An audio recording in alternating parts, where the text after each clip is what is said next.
Test, test. Can y'all hear me? Can y'all hear me? Am I clear? Am I clear?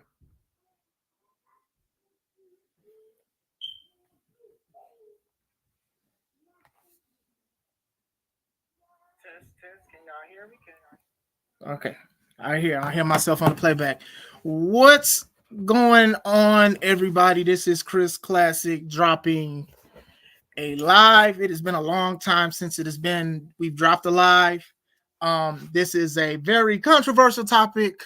It has died down, but not by a lot. But I wanted to give my perspective. And special guest is Kevin Young Sr. And despite the fact that I feel betrayed, this was an obligation that I wanted to fulfill, regardless of how I feel about him. His opinions are his opinions, my opinions are my opinions. So I want to go through with that. Before I go into it, I do want to promote, obviously, the show that is coming up September 21st, our third show of the year, called Enter the Limelight, which will be a tribute show to our number one sponsor, Limelight Entertainment Studios. Shout out to David Green for everything that he continues to do for us. There goes the older logo, but this is one of their logos. So shout out to David Green, who continues to support us and help us make C3 Ultimate Wrestling possible. We'll probably go over the card later because we started late and basically my old computer basically died on me. The microphone no longer works, so I have to get a new laptop in order to do more lives and everything like that. So let's go into the topic. Yo, Kev, can you hear me? Yes, sir. I can hear you. I'm there. Shout out to Okay. C3 Ultimate. Shout out to C3 Ultimate Wrestling Universe. Shout out to you, sir. Chris Classic. Yeah, it's still cutting out a little bit. Shout out to you, Inya. If it's a late reaction to what I'm posting, I'm assuming it's the computer more than anything. Like I said, I gotta update a whole bunch of stuff.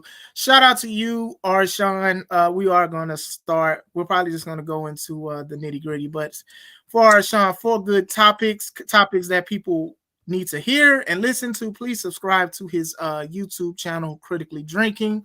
You get to hear him. You get to hear Kev. You get to hear a lot of people have their own opinions on certain things. Some you will agree with, and some you will clutch your pearls at. So shout out to Arshawn and Critically Drinking. We not letting no more people have opinions. No more people He get to said, have opinions over there at all. Ever again. Nope. Absolutely not. "Yeah, your mic still it's still choppy, bro." All right, hold on.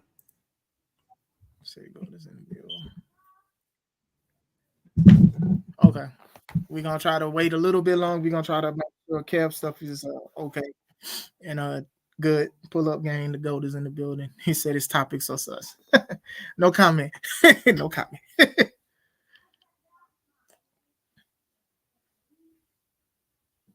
Okay, so Kev is coming through clean for y'all. Okay, all right. I can't hear it that well, so like I said, I got to get new stuff. But if his is coming clear, we'll just go off of it. I'll just probably try to hear it off of the playback. So if I go like this, I'm listening to my phone or whatever like that to try to make sure it's clear. Shout out to you, Mello. All right, so I do think that we are pressed. I don't want to say pressed for time, but like I said, trying to make sure we start on time. Yeah, I messed up with my computer and stuff. So, Kev, are you clear? Yeah, I'm clear. I hear you. I hear you Okay. perfectly. Okay. So if I say huh, it's probably because it is computer. So Okay. the topic of today is does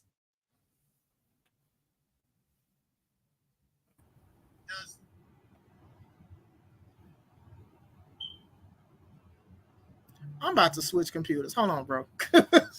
Cause 1 second, Yeah, y'all. Kev, if you wanna lead with speaking, by all means, I'm gonna just get another computer.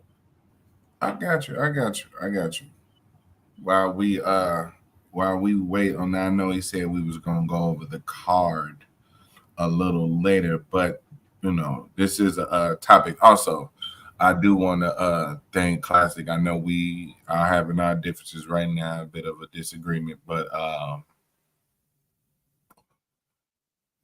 this is actually like a tradition stream. So this is almost like a legacy stream. So we've been doing this particular topic. I want to say this is probably the third year in a row around this time of the year. It's like a mid-year kind of deal. So I do appreciate him showing up in spite of our disagreements. So real quick, I do want to go over the card again. Into the Limelight is September 21st, 2024. We are at a new location. We are at Harold's Private Venue. It is located at 101 Joliet Street, Suite 400. And that is in Dyer, Indiana. So the card is about to go crazy. So first in the tag team division. Well, actually, it's a triple threat. So we have the C3 Ultimate Wrestling Tag Team Champions, Miles Mercer and Jackson Larkin, along with the Women's Champion, Renee Van Peebles. ARC will be taking on Mike Strong, Vega Venom, and the debuting J.R. Lindsay. I have seen some clips of J.R. Lindsay online. The man is crazy, like size, speed, agility, like it's wild. So they're gonna have that. They're gonna have. You good? Yeah, can you hear me? Yep. All right, we good. Okay, who are you talking about? I started with the 6-man tag, or the 6-person tag. Sorry. Are you talking about for C3? Yeah. All right. Yeah, I got the graphic. Let's talk about that a little bit at the end. Oh, okay, cool. I was trying to kill. No. I appreciate you. No. I appreciate you. So, like I said, despite the fact how I feel about this man that's next to me, this was an obligation that I really did want to cover. So, like I said, I know how to be a professional, and I mean that to the highest regard. Regardless of how everybody feels about me and everything that's going on, I know how to be a professional. So we're gonna just keep this rolling because, like I said, I think I've taken too much of you guys' time trying to fix everything. So, black wrestlers in WWE. Now, before I go on, me and Kev have done this twice before. We've talked about AEW. The first time was the lack of representation, and then a year later we talked about the presentation. And I had a whole bunch of black AEW wrestlers, and we talked about it. Now, they got a lot of black champions, and if in the comments people are curious to hear how I feel about it, I will. That's only in the comments. But now we're going on WWE. I'm not going to cover every black wrestler. I'm going to cover some. I'm going to cover some from the past, the present, and then also the future. So I will say that. I'm going to ask you first, Kev. Do you feel that black wrestlers are treated fairly in WWE? Are they utilized more? Or do you feel like they could be used better? Okay. So I want to say that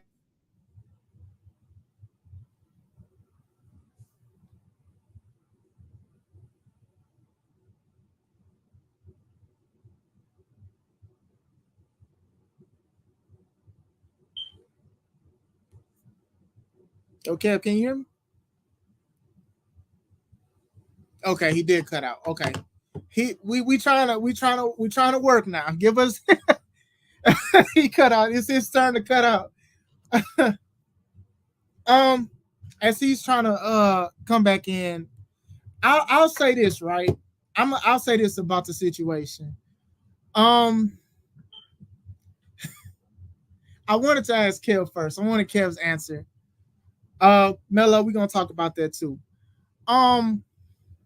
Could some be presented better?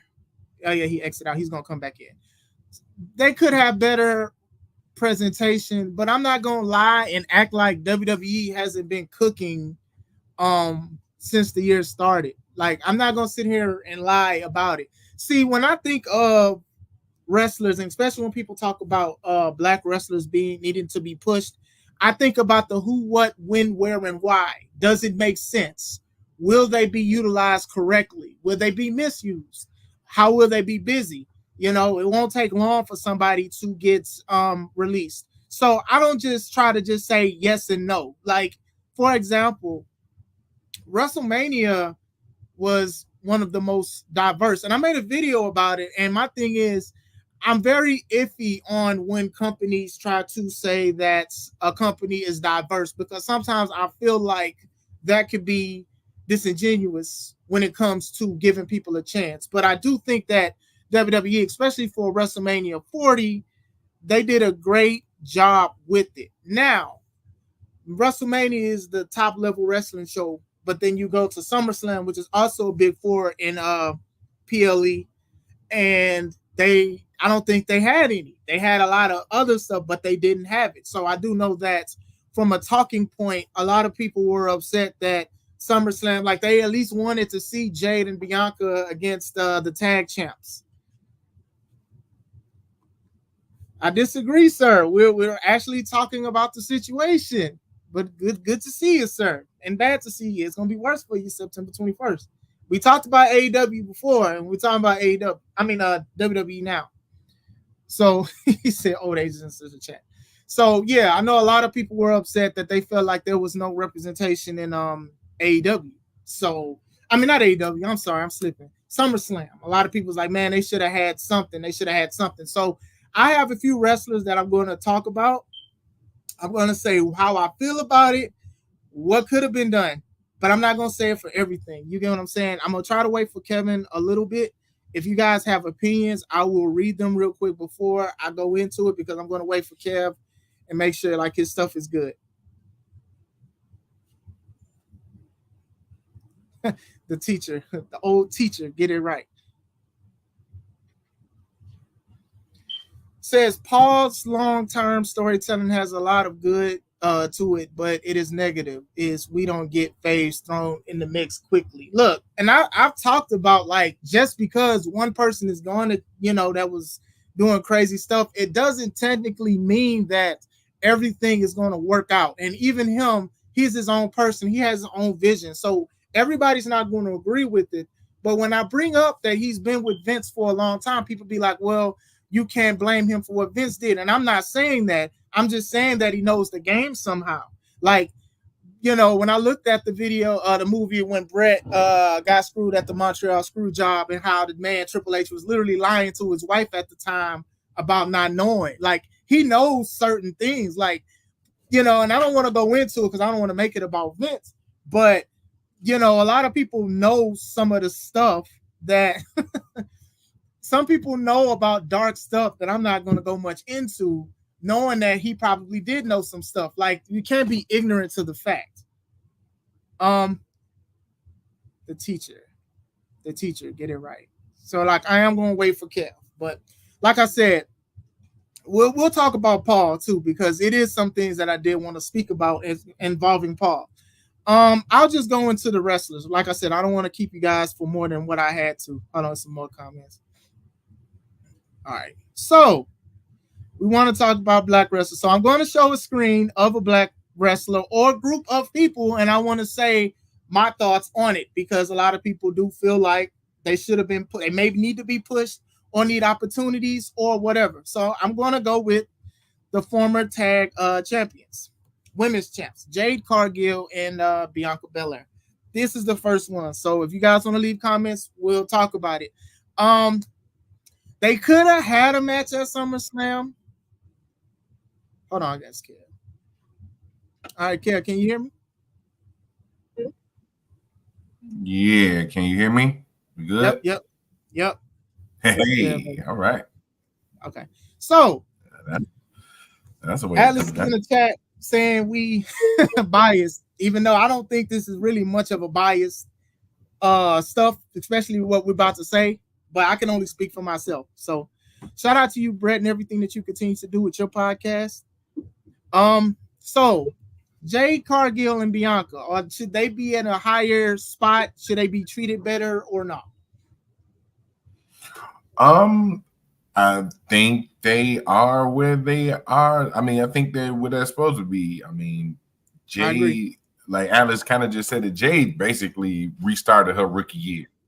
Yeah. You know what I'm saying? So Jade restarted her rookie year. And Bianca's been treated like royalty. Like she's had I agree. arguably the best presentation of a lot of women, black wrestlers or not. I mean, wrestlers, period, honestly. Like her character is defined in who she is. Yeah. You know what I'm saying? Like I think they are where they are. They are where they are right now. And they're in a good spot. I agree with you. Bianca is a good role player. You know what I'm saying? So if she can be in the main, she'll be in the main. If she has to be in the opener or even in the middle, I think she does a great job with that. I think she has solidified her status in WWE. They have her as being like a face of it with commercials, doing a Slim Jim commercial with LA Knights, being there when TKO did the ring the bell for the market exchange and stuff, stock market exchange. She was there with her husband. They had the TV show on Hulu, which was good, Loving WWE. Like, I do think that she is one of the greatest women wrestlers of all time. Now, we go to Jade, right? Now, I do love Jade, but Jade is still green. And I think pairing her with Bianca was okay. But at the same time, you got to think about it like this. And I'm not trying to make an excuse for Jade because she should have went to NXT. The thing was, she was trained somewhere, went somewhere else, WWE, had to be untrained and then retrained again, and then just put her in the bright lights of WWE. So with that, she definitely should have went to NXT. With WWE, they have her doing more. What was that? That six woman tag thing that happened at Clash at the Castle. She messed up a couple times. He messed up a couple times. She messed up a couple times, but she wasn't the only one. And usually when those multi-women or man matches happen, they're crappy. Like, they're not that solid. You get what I'm saying? So if they do send her to NXT, that'll be fine. I do think that she's going to turn, or Bianca's going to turn on the other person eventually. Maybe for Royal Rumble or whatever like that. But if you were going to try to make those title relevant, they probably should have just stayed on them a little bit more. So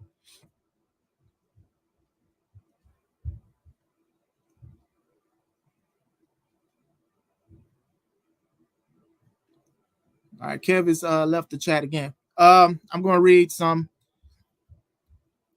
PLEs aren't 7 to 8 card matches anymore. Even promotionally, I think Paul planned for them to be there, but he got a lot of stories. And I mean, everybody can't be on the card too, and that's another driving point too. It doesn't. Some people just can't be on the card. Sometimes they have nothing for them, and it happens. Belair is trying to get Jay to the point where they can have a big match. Though threw her out there and got crapped on, they can't afford that. And I do agree because even her tapping when she was in the clutch from Shayna Baszler, like, that's a big mistake because you've been in the business for a long time. And like I said, this ain't biased. You've been in the business a long time. Literally, the match should have been over with or whatever like that. I know she tripped up doing the springboard, which I don't think she should have personally did. I don't think she should have had that in her repertoire. I understand she's trying to show she's athletic, and even though she's strong or whatever and built like Bianca, Bianca has more of the agile things to do stuff like that.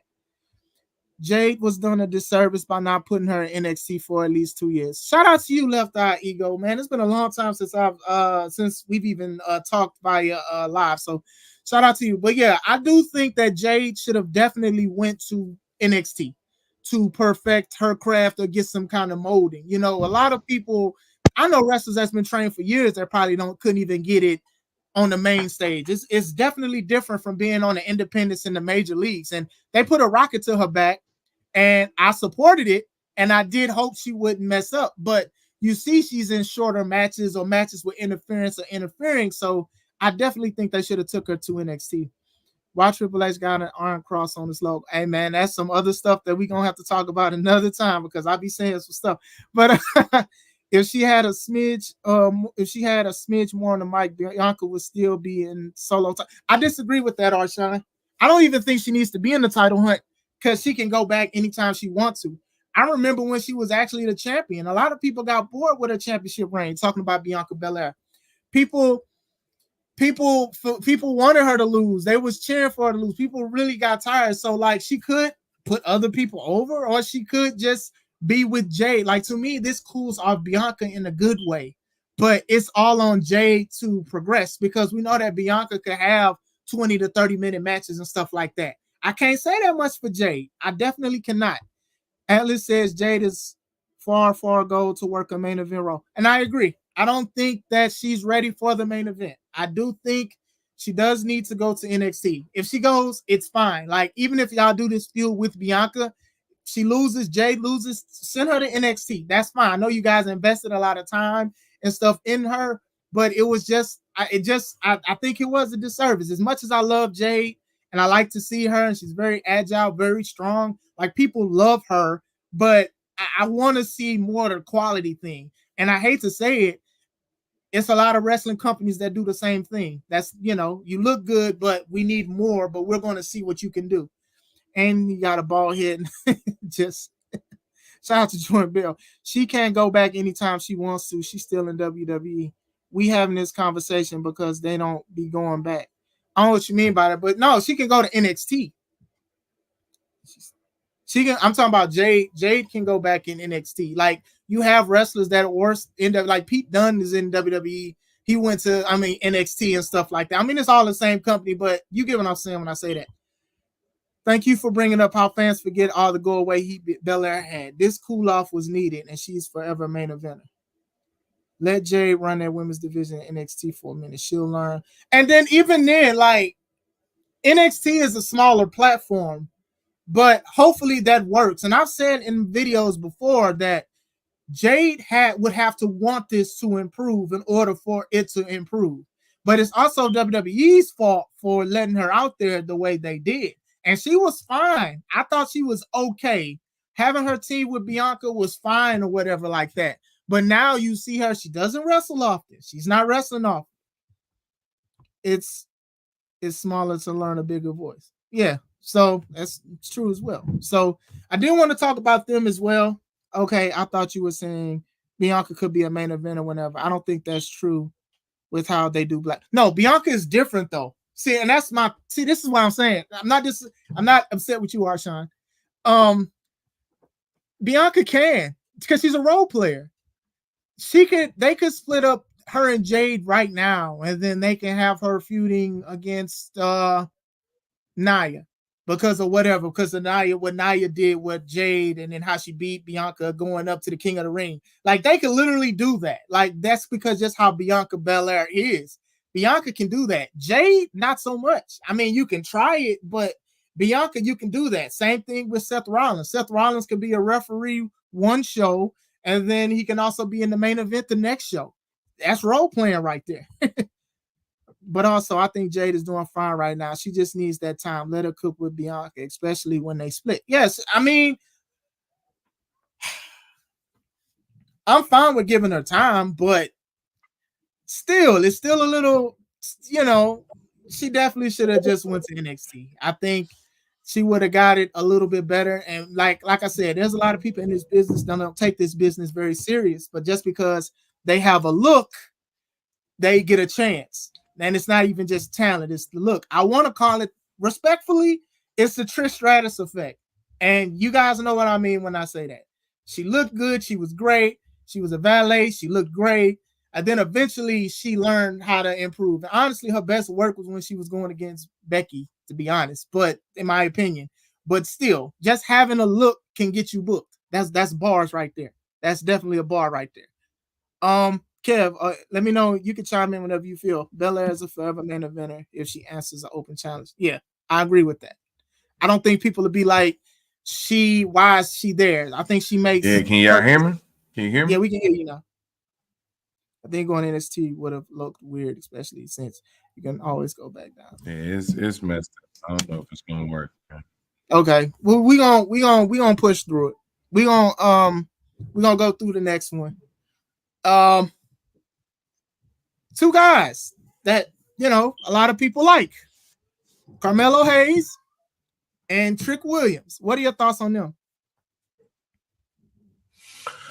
Um, no, like I said again, another duo that's kind of right where they supposed to be. They were the storyline in NXT for a minute. Like they were NXT for a hot minute. You know what I'm saying? The ascension of Trick Mello, and then the jealousy and the jealousy and Mello and him turning on Trick like that. Like they was carrying it. So like, I mean, I like where they at. It was a little weird with the It went out again. We're gonna try to do this for Kev again. to come out the blue sometime. Okay. It's going. Arshawn laughing at you because the mic messing up, bro. Can you hear me? He gonna keep trying. Shout out to you, Wilford, classmate. Shout out to you, sir. I hope everything is going good. That could happen. George says Trick and Mello fine right now. Atlas says same gimmick, big one, little one. I agree with you. I don't like you, but I agree with you. And I was talking to some of my homies in the chat, and they were saying they low key, if Trick get called up, they probably need to be paired again together. And honestly, I agree with that. Carmelo can wrestle, but he cannot talk. Like LA Knight mopped the floor with him in a promo because Carmelo couldn't say it right. He mixed the names up. And like I said, Carmelo's having good stuff with Andrade, but Andrade can't talk neither. And it's like they can wrestle very good, but like I've said before, wrestling is more than wrestling. It's more to it than that. Carmelo looks like the black evil villain in black BT movies and stuff like that, like the guy in You Got Served, where the guy tries to steal your girl or you steal his girl and he tries to fight you or he tries to get you suspended from college. That's who Carmelo reminds me of. Trick has a lot of charisma, but at the same time, I don't like his moveset that much, man. He's like tall to just be doing certain things. And Whoop That Trick is very big with the crowd. Like even when he showed up to help Carmelo on SmackDown, the crowd was saying Whoop That Trick. NXT loves him, even though he's going back and forth with the title and going against guys. Like they're trying to shape him up. But like what Atlas said, I do think they are close to being more similar than they are different. Let me see. Melo tried to jump right in the fire and it showed the disconnect from NXT in the main roster. He's rebuilding now. But like I said, I think these two guys need to be back as a team somehow or something. Melo fed off of Trick and Trick fed off of Melo. But like I said, Trick is more charismatic, but I would probably choose Trick over Carmelo. And I hate saying it, but size is also very important in wrestling. And Carmelo is shorter than a lot of the guys. And I know a lot of people get mad at that, but these are some of the facts with certain things and even being in the main event. You get what I'm saying? I like where Melo at. Trick dropping the title was good. He still needs something in the ring. Yeah, it's like he needs like a little more polishing.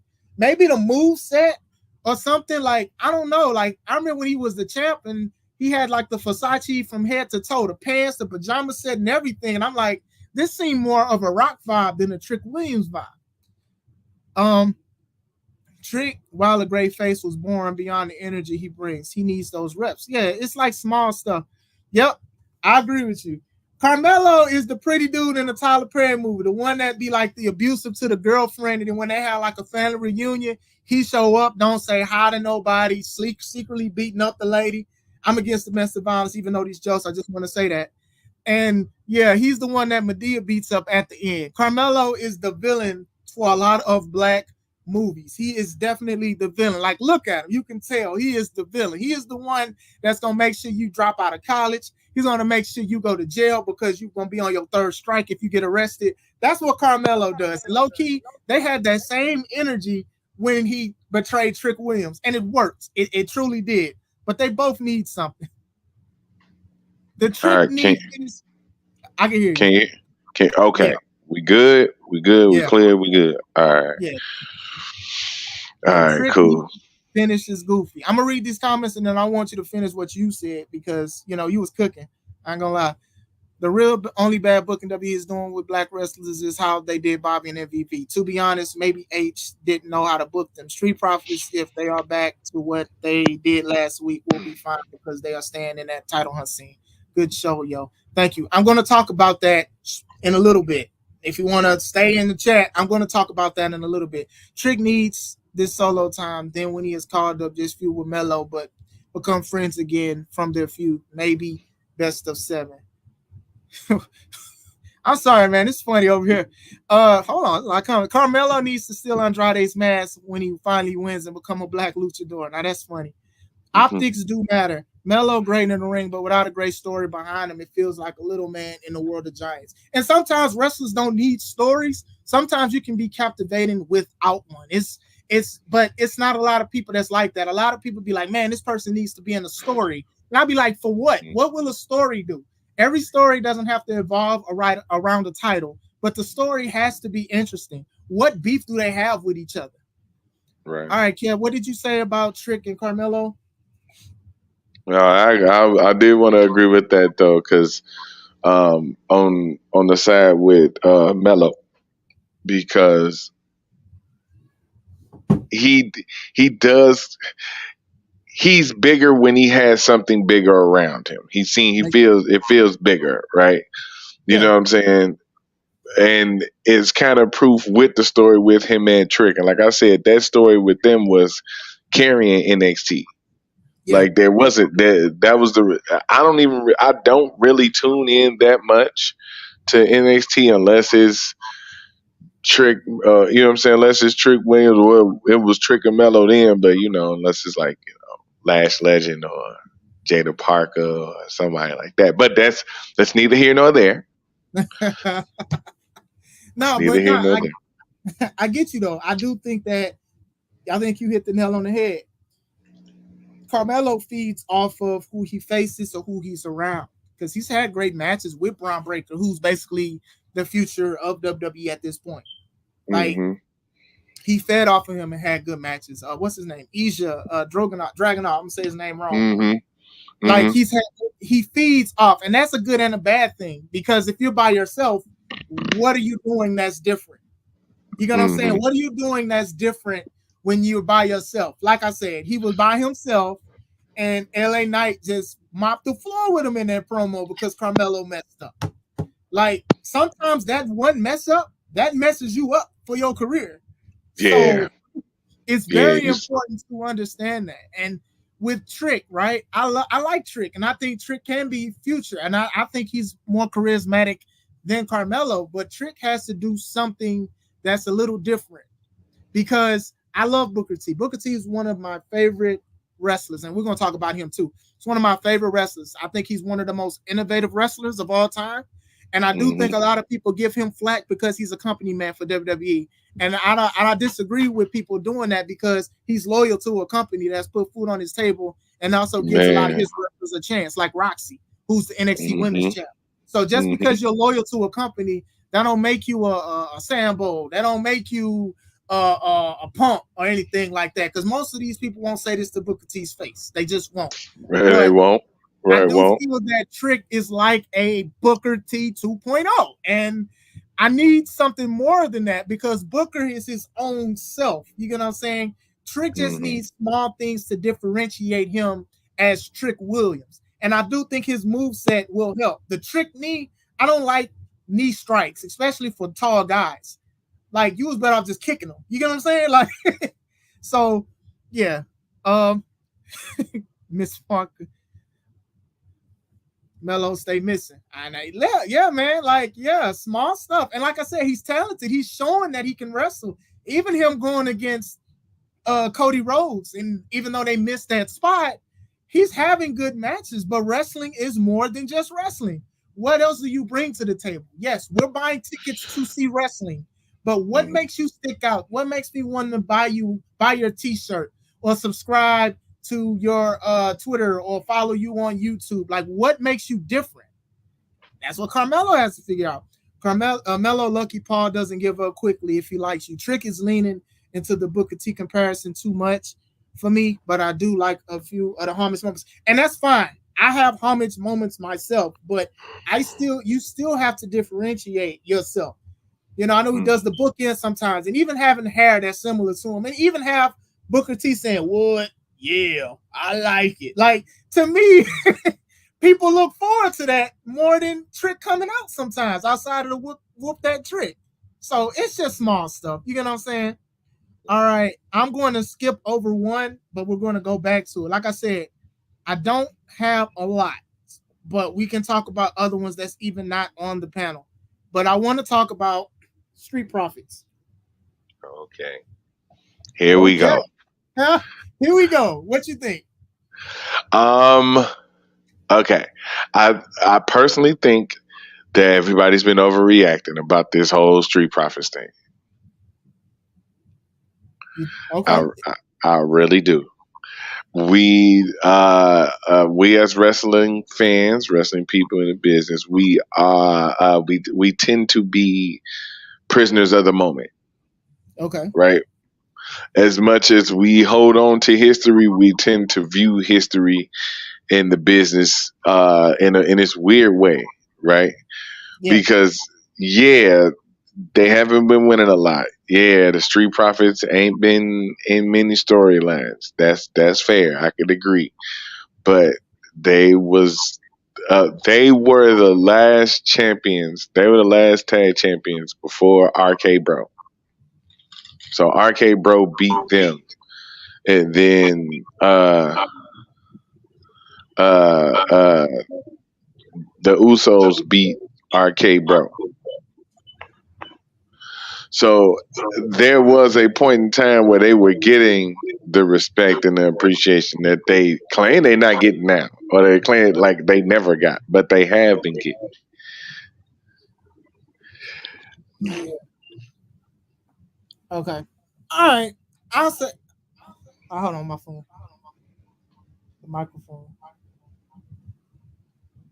I don't believe that, Atlas. I don't believe it. I don't believe that. I said, all right. Arshawn says, I've been watching 2 years. They are running in circles. Dawkins is holding forward back. Arshawn agrees with it. Atlas is right. Now, I'm going to say this. Obviously, no offense to Dawkins. He lost a lot of weight and all that. Montez is the star in the group. But right. I am not upset that they have him paired with Dawkins. And I'm going to say why. And I'm glad I put this up. Because I feel that they're not going to do anything with with Montez at the moment. Honestly, they're not. They've sprinkled it. They've showed that he can hang with the big dogs. He's faced Seth before. He's faced Roman before. He had a stellar performance in an Elimination Chamber. You get what I'm saying? People love him. They see him. They see him with his wife. They love in WWE. Good show. You get what I'm saying? But what are they going to do if he's by himself? And that'd be my thing, is that sometimes we want people to elevate or be single or solo acts, and then we get mad when they're not treated how we want them to be treated. I think he should be at the top right now. But I'm not mad at Dawkins, him being with Dawkins. The problem is, it's not just Dawkins, it's the tag division. Don't nobody care about them tag titles. I'm talking about homie Drew. Not at all. SummerSlam had no tag team title match, right? No tag team title match. Judgment Day was there. The Samoans was there. The Bloodline 2.0, they was there. No tag matches, right? What makes it worse? Roman shows up Friday and beats up the tag champions by himself. Right. So it's more of a tag problem, because like even when they saying, "Hey, we going for the tag titles," I'm like, okay, like who cares? Right. Nobody else cares. But I mean, I'm glad to see y'all on TV, but nobody else cares. So with the tag situation. And to be honest, they should have just stayed. They should have just unified them titles. It's too many titles anyway. But still, they're not pushing for no tag thing. I mean, dude, DIY beat what's his name? Austin Theory and Grayson Waller, and then lost him in what, a week and a half. Like, bro, I went to the bathroom and the Samoans was the champions by the time I came back and sat on the couch. I didn't even know until last SmackDown. See? I know, like, with the quote unquote injury, now the Tongans, they have the belt. And one of them messes up more than anybody. And Oh it's my like, God. like, Oh my God. you know, we knew that Solo wasn't going to beat Cody, and what was the point? What's the point of keeping them belts on them? It's no point at this point. Can't rage. I can't rant about Tungaloa. That's not what we hear. I'm just saying in that's general. not what we hear. But I they want need, to. They need to split up eventually, because even though most like one more than the other, they both can go. And I agree. I'll say one thing I don't like about Dawkins. I hate his gear. I hate that man gear. And I also hate, I don't know if it's true or not, I hate how Love and WWE portrayed him off as like, I don't want to improve. I just want to be where I'm at. And sometimes that's fine. But the way it was put out there, it was just like, dang. So maybe that seeds in itself to have a split. But Montez can show he can go with the big dogs. I think he messed up one time. I think it was either with Seth or Roman. It was like a mess up. It was a small mess up. But he showed, and the crowd loved him. WWE is quick to break up teams. I'm shocked they are together still. They don't have nothing. They're not trying to do. They don't have nothing. That's why I'm not that mad at that. I'm not that mad at it, because I feel like Montez will lose a lot because there's nothing else to go. And I'm gonna read these comments, and then I'm gonna also bring up another point. They split him now. Montez will get mini push, then people will be mad. Yeah, I agree. I'm more mad at Street Profits gimmick than them tagging. Yeah, they passed the red cups. Women tag titles have more energy behind it than the men's title. Solo cups are trying to tell Ford which direction to go. I don't get taking the belts off of DIY. Not too many titles. They have the roster size to justify their titles. Just honestly give them more time. It's a lot of time to be given, though. It's a lot of time. They try to use titles to elevate the new bloodline instead of telling a compelling story. But it's like, y'all got two sets of tag champs, and neither they was on SummerSlam, but Jelly Roll was in the ring more than they was. Jelly Roll got some action more than they did. That's a solid choke slam too. Yeah, a choke slam, a one-handed choke slam. I was happy he got up after getting up in the 5-knuckle shuffle. I don't like dog. That was sketchy. Yeah, his gear could be a little better. And then I also want to say this, right? When y'all say main event, or when some say main event, do y'all mean like in the title picture, or just somebody that's featured everywhere on buses, trucks, and stuff like that? Somebody like Seth or whatever, because I wouldn't put him in the title picture, because you think he on SmackDown, correct? Yeah, they on SmackDown, I believe. Yeah. So you think that they want him to dethrone Cody? Right. No, I'm 100% with you, and this is where I be kind of standing when people be saying the same thing, like he deserved to be up at the top of the card. He deserved to be in the main event. It's like, but then he gonna lose. So you want to see your favorite dude lose? Because right now there's nobody. That's like is to go back a couple. That's like Bianca right now. Like Bianca could definitely be in the the title picture right now, but she would lose because it don't make no sense to put the title on her. So move her down in the tag division where she can dominate, where they can, you know what I'm saying, be the gatekeepers almost even without the belt. Yeah. You know what I'm saying? They could be the gatekeepers. Right now, Tez and Dawkins need to shake off the stank of the pride. Yeah. Atlas said something, so I wanted to speak on that. You got 3 hours on one show alone. Cycle. I agree, but they don't do that. And like I said, I told you this ain't biased. WWE does not do that. They don't do that really. They do a lot of rinse and repeat.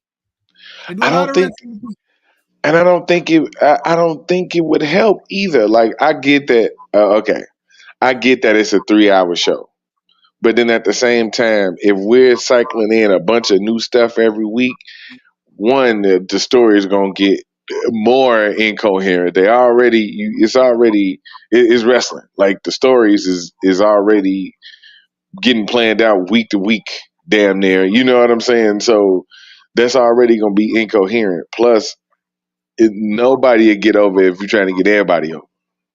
It depends. Like when we mean cycling, it's like give other people opportunities because you can make new superstars. People like, I mean, Braun is doing crazy stuff. You get what I'm saying? At one week he wasn't on something, and then they penciled him in, and then looks at what happened. I don't mind even cycling. You might as well because you are kind of doing the same thing over and over. Look at, and nothing against the Judgment Day, but look at how much time they're getting. 12 segments in the show. Even then, Yeah, like, yeah, but tell me, right now that's the thing to care about though, and I know that's the unfortunate part about that, but nobody gives a fuck about that. It's other people that's on the show on a weekly basis that you don't even give a shit about.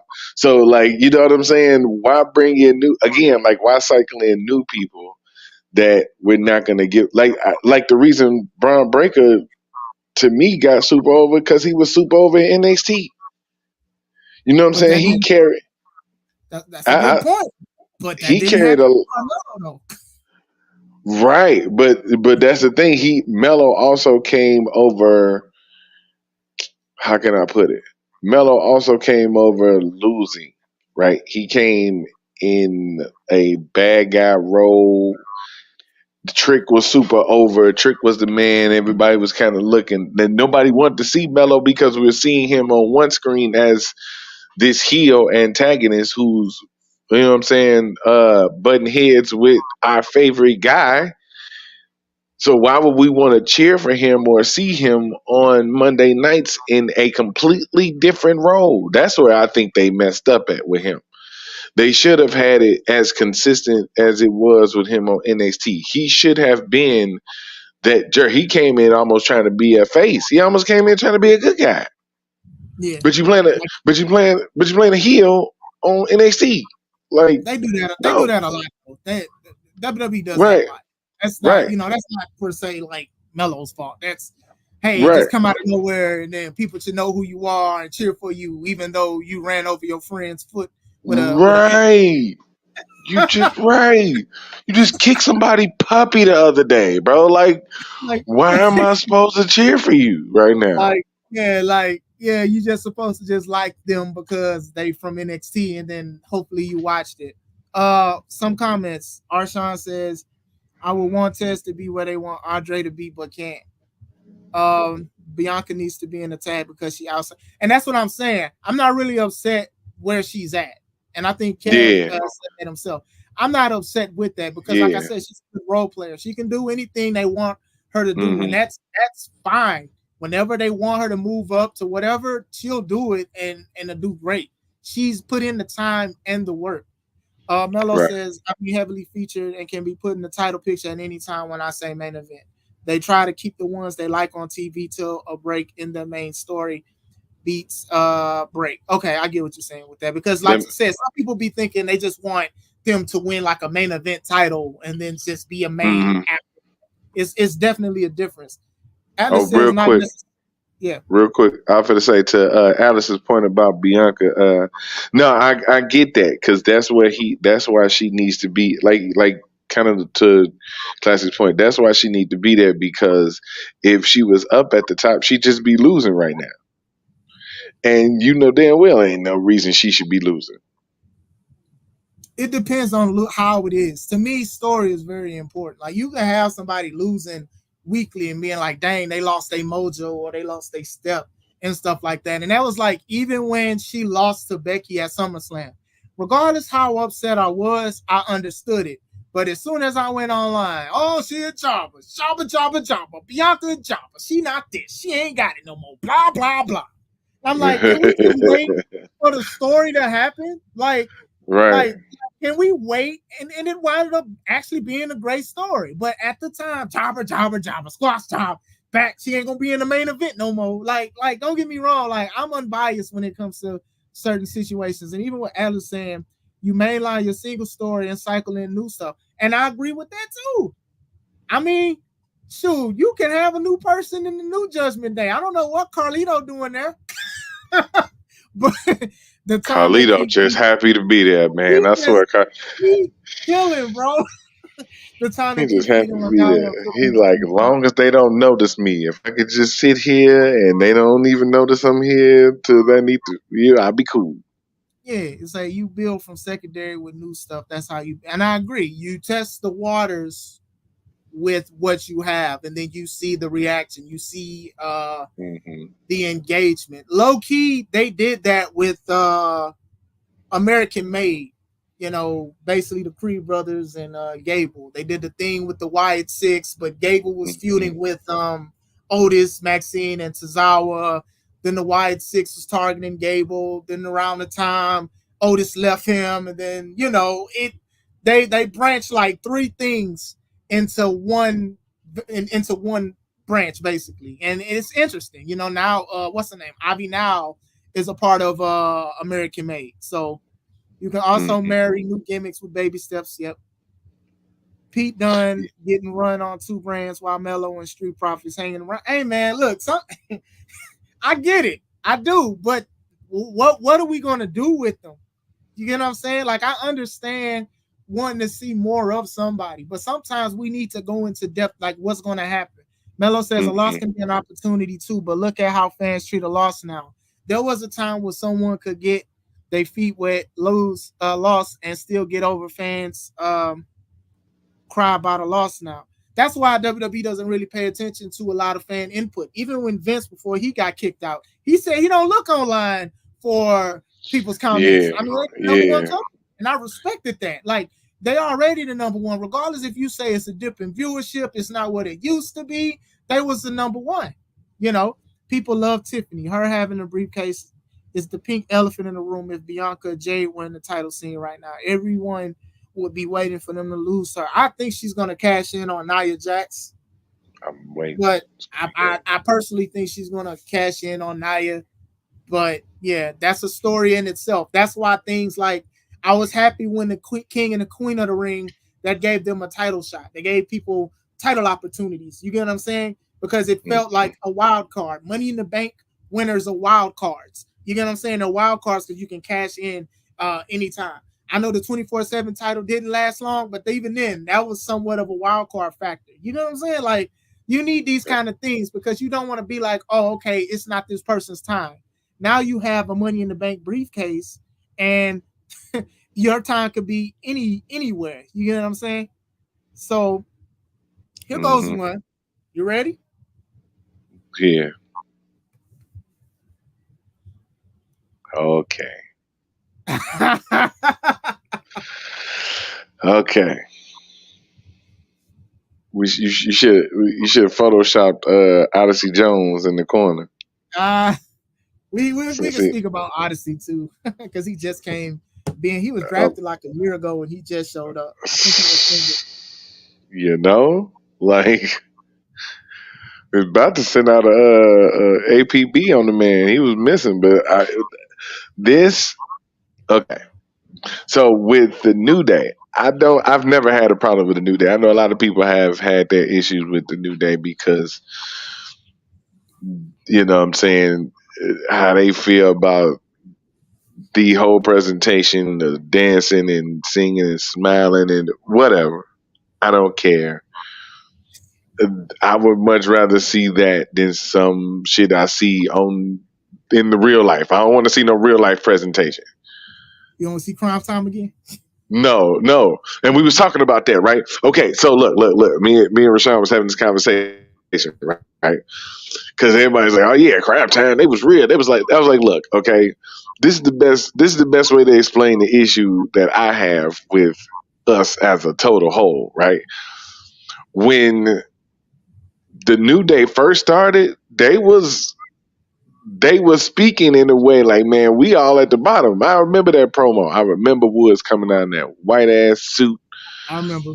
E and Kofi had just lost, and he was telling them like, "Man, we at the bottom, bro. Like we basically paraphrase, we down bad, y'all. You know what I'm saying? We down bad right now, and we need to get this together." So they was grinding. That's why when they first started, they was heels. They wasn't liked. They was being themselves. But once they got on, and once life got good, they started acting like it. They started being happy. They started actually being positive. And that's the problem with Crime Time. Crime Time didn't get on. So they was still out there stealing, living like, you know what I'm saying? Living like hoodlums. They was living a different way. If they would have got on and they'd have had to change their characters. Because Yeah. that would have got stale. If they'd actually put the belts on them and all that, they couldn't have been Crime Time no more. They could have been Crime Time with a different twist. Yeah. I want to say this first before I ain't saying I'm going in, but I'm about to be long winded. When Woods did speak to Big E and Kofi about it, I was like, okay, cool, something big is gonna happen. Then a few weeks later, they started doing the church thing, the New Day and all of this stuff, and the microphone, and Kofi Kingston can fly. I remember that, like they had him like literally like jumping across the screen, like I can fly, and I remember that.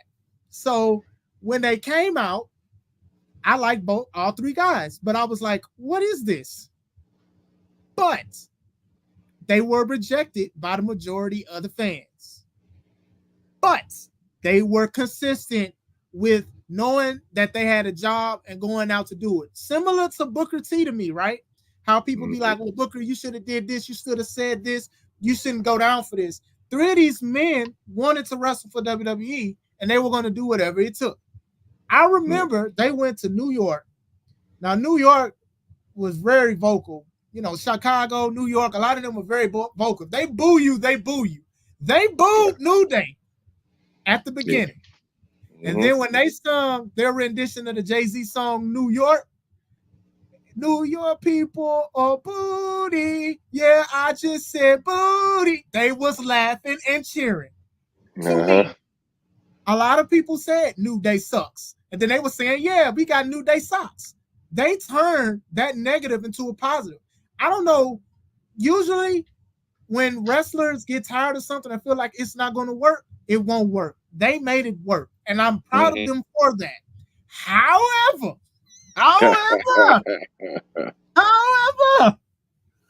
they made a lot of money. And I'm happy for that too. Whole lot of money. They sold cereal that said Bootios on it. Oh my goodness. Had the unicorn horn through one of the cereal. Anyway, they made a lot of money. Xavier Woods, businessman. He was on G4. He got up, down, down. He got all of this other stuff he's doing. So shout out to him and everything that he continues to do. But eventually I did get tired of seeing three men twerking. I didn't want to see them twerking in the first place. And then it went from twerking, then it went to pancakes. Oh, we got pancakes. We're throwing pancakes at people and stuff like that. And it's like, even then, I was happy that they won the tag titles because they made the tag titles special because they had them for a long time. They was doing the free bird thing, but they had great matches with the Usos. What was that group? Rusev, Wade Barrett, Sheamus, United something, League of Nation. So they had great matches with other tag teams. They had good things. People loved them. The clapping, the unicorn horns, the dancing. Like even people who weren't fans of wrestling, they were looking at the New Day because of how awesome they was. But I do feel the kind of characters that they had and portrayed, it did put a hindrance in them to be in the main event. And two of these guys were world champions. I feel like their character of believability. Like people were mad and upset that Brock beat Kofi in 11 seconds? Yeah. I was mad too, but what is Kofi gonna do with Brock? I mean, that's true. What is it? Everybody struggle with Brock though. Yeah. Brock like is that's the yeah. Now when he did it to Big E. Yeah. Because didn't he beat Big E too? Yeah, he pinned him. So they didn't even have to have Big E be pinned. They had Lashley, I believe Rollins, was Owens in it too? I think so. Was it like a 5-way or a 4-way? It was something because Roman had got sick. So Brock couldn't go against Roman because Roman was sick. So they put Brock in the match day one. And it was like a multi-man match. And Big E got pinned. Brock pinned Big E. Gave him the F5 and everything. Like they was teasing Bobby and Brock. But yeah. And Big E lost. So yeah. And I know that's the joke that Brock beats all the black champions. And lo and behold, it's a point. You know, he beat the Rock at SummerSlam. He beat Kofi. He beat Big E. He beat Bobby Lashley, but he beat Bobby Lashley basically in Elimination Chamber and for the belt. So yeah, I agree. But I feel like they are loved. But if I would love to see Woods as a world champion because of how many people love Woods, but it'll have to be a big story. Like, I don't think Gunther nor Cody is going to lose their titles anytime soon, right? So when people say they want main event, I'm like, I don't think when they are in the main, they're going to stay at the main and dethrone Cody or Gunther. If y'all can get Woods to dethrone Gunther, that would be cool because you could say that Woods was a former King of the Ring. He didn't get a chance to, as King of the Ring. I know he feuded with Roman and the Bloodline, but still, you can do that. But to me, New Day had great presentation as tag teams. Now, as a trio, they was at the bottom of the barrel compared to the Wyatts, the Wyatt family, and the Shield. They won none of those matches when they went against those two guys, those two stables. They lost. You know what I'm saying? So, but don't they got the most title reigns though? Like between them and the one of them are the Usos, right? I mean, true, they hot potato back and forth with each other. but But how important is that to you, Kev? I mean, at the end of the day, that matters though. Like at the end of the day, you know what I'm saying, numbers matter. But So sometimes it's your ceiling, though. It's your ceiling. Like you're not going to be outside of the tag division, even though you guys have singles titles, like Big E and Kofi, and then even Woods with the King of the Ring. That is your ceiling. Like they won the NXT titles. Remember that? I don't know, man. They feeling we that's kind of why I be like we have this recency bias. Let's not act like Kofi Mania wasn't like the biggest thing ever Oh, at the time. for sure. I got a picture. Hold on, for sure. Even You know what I'm saying? Yeah, yes, yeah, yeah, yeah. See yes, what I'm saying? yes. No, not for Let's, sure. yeah, yeah. Like Kofi Mania. I'm talking about specifically Kofi Mania. Yeah, Doesn't happen without the New Day I agree.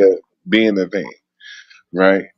I agree. Big E, Big E doesn't get his shot at Money in the Bank without Kofi Mania and the New Day being a thing. Like when I say Kofi Mania is ranked up there. Like they rank that. So that's even how WWE views it. They rank Kofi Mania up there with those all time moments, right? So I can't look at it as I look at whatever they did as a necessary evil for him to have all of those titles, man. Look at that shit. He was Yeah, Mr. He was Mr. IC Chatter for a minute. Him and what's his name? Dolph Ziggler. yeah. Look, man, They they was the IC division for a couple years. and they yeah. So no, when I say ceiling, it's not to disrespect Kofi's work. It's not to disrespect Big E or Xavier Woods.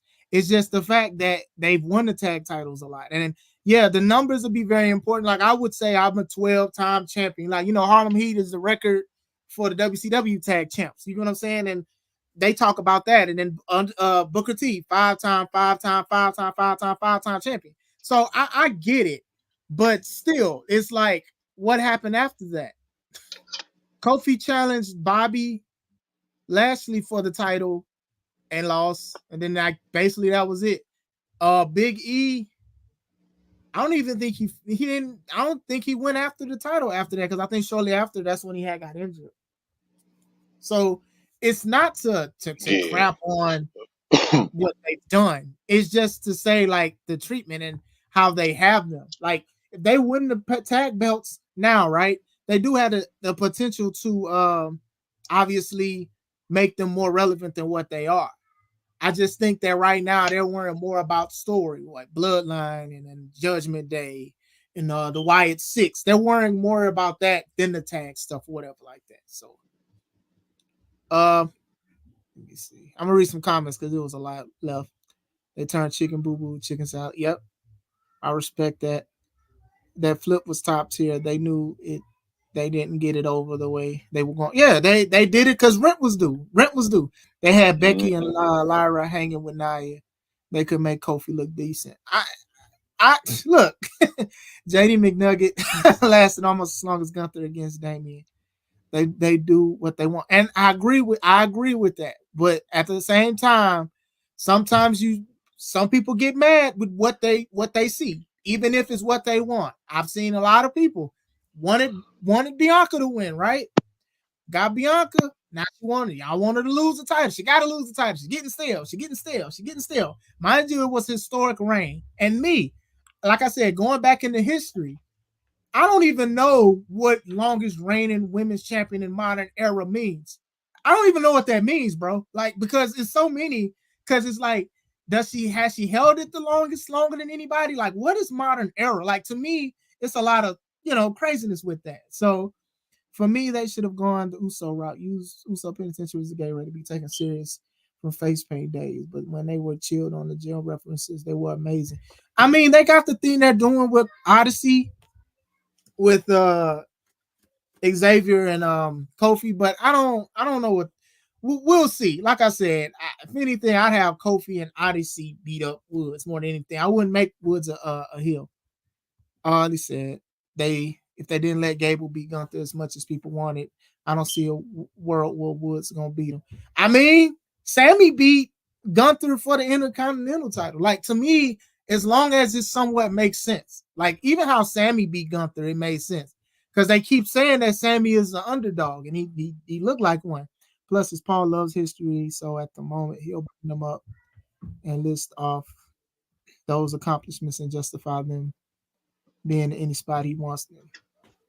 So they had all the moment. Group needs to be retired. Biggie probably not walking back through that door. Yeah, that's the sad part, man. I don't want to say it, but it's looking like that.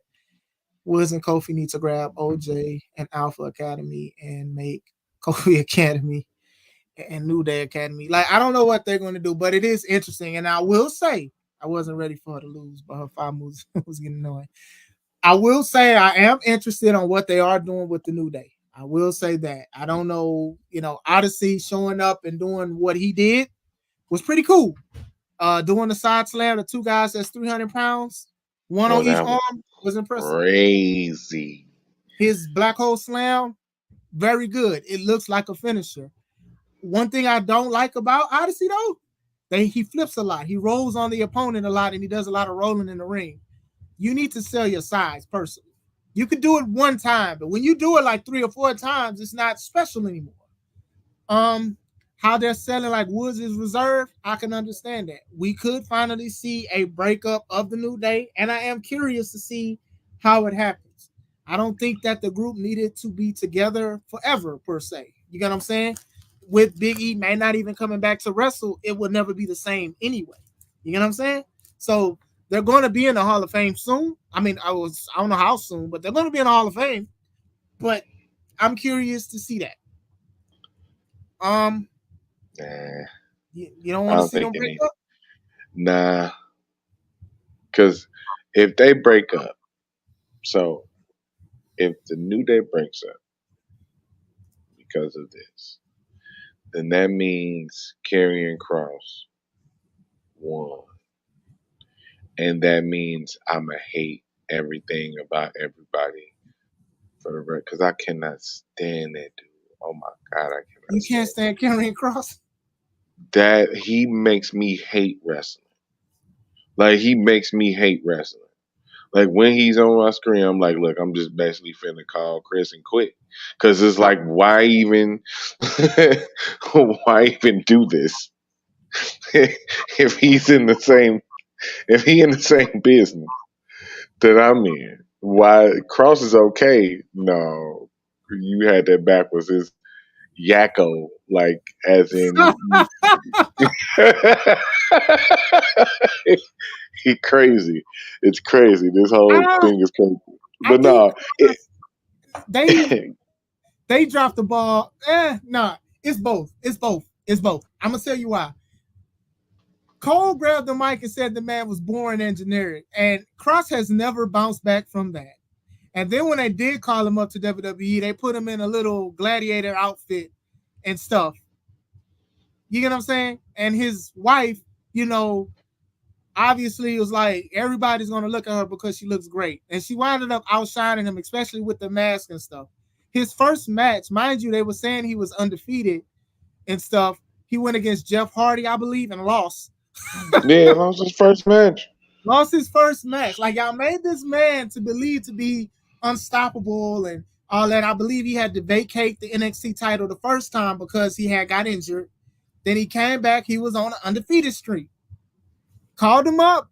Mind you, this is after Cole said he was generic and don't have a personality. When he said that, that swept everything. That swept the rug under that man's momentum because people really was listening to see what Karrion would talk about. And all Karrion could do was look with the mean eyes and grind his teeth because he couldn't say nothing. He didn't know how to talk. Because it was the truth. Cole said the quiet thing out loud. Everybody knew that was the truth. And that's what killed him. That's why you can't listen to social media. That's exactly why you shouldn't listen to social media. Because even if it's true, it choked the man up. Yes, that call up did kill him. Even when he came back, it wasn't. They tried to act like he was about to be feuding with Roman and stuff. He had the hourglass, and I was interested in that too. And he was beating up people. Then it went away. Now he with the what? The Final Testament, and was feuding with at one point the Pride, which is the Street Profits and Bobby Lashley. Then now he's feuding with the New Day. Like you said, you don't want him to be right, but it may be time. It may be that time. It would never I be mean, that I don't time. think the Final Testament is gonna do much. I don't want to be negative, but they're not doing nothing with the tag division. So let alone another stable, unless they're probably gonna feud. They're gonna be fed to the Wyatt Six. You know, it's a lot of stables now.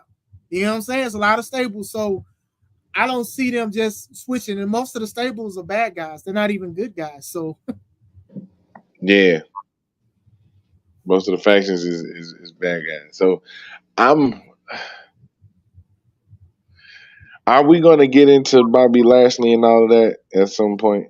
oh yeah, right here. We here. Okay. We Oh, already we here. here. We here. Okay. We here. All right. Cool. Let's get to cooking then, right?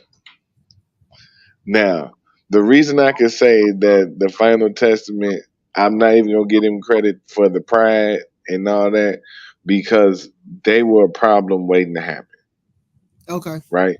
This right here, what we're looking at, the person in front of Bobby Lashley was the best thing that ever happened to him, and they should have never, ever, ever separated him from MVP.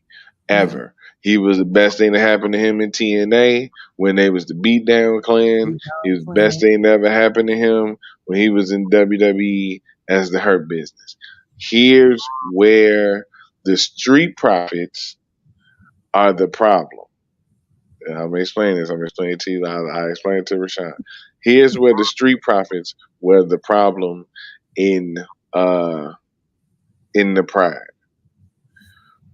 You got B-Fab. B-Fab, I'm pretty sure she's a sweet, kind person. I'm pretty sure she is a nice woman. She is a beautiful, kind, sweet woman. She don't need to be nowhere near nobody wrestling ring. Not right now. Sorry. She a Sorry. manager, Be right? She gone. don't wrestle. She's just a manager, right? Just even too close. That's too close. Be gone. He said, "Be gone." That's too close. I Announcer, remember. I remember announcer. Hey, she mm, had the no holds barred match against Elektra Lopez, and that was a cringy match on NXT. I remember that. I was like, oh my god, what is this? It wasn't just her, but it no, shouldn't have happened. It shouldn't it have shouldn't happened. happen at all. Yeah, it shouldn't I happen. agree with you. They Now, give her something because I know Cedric and Ashanti from Hit Row, they a team on NXT or something. yeah, yeah, like the straight man, like the Cedric the serious one, and Ashanti's like the playboy. Yeah.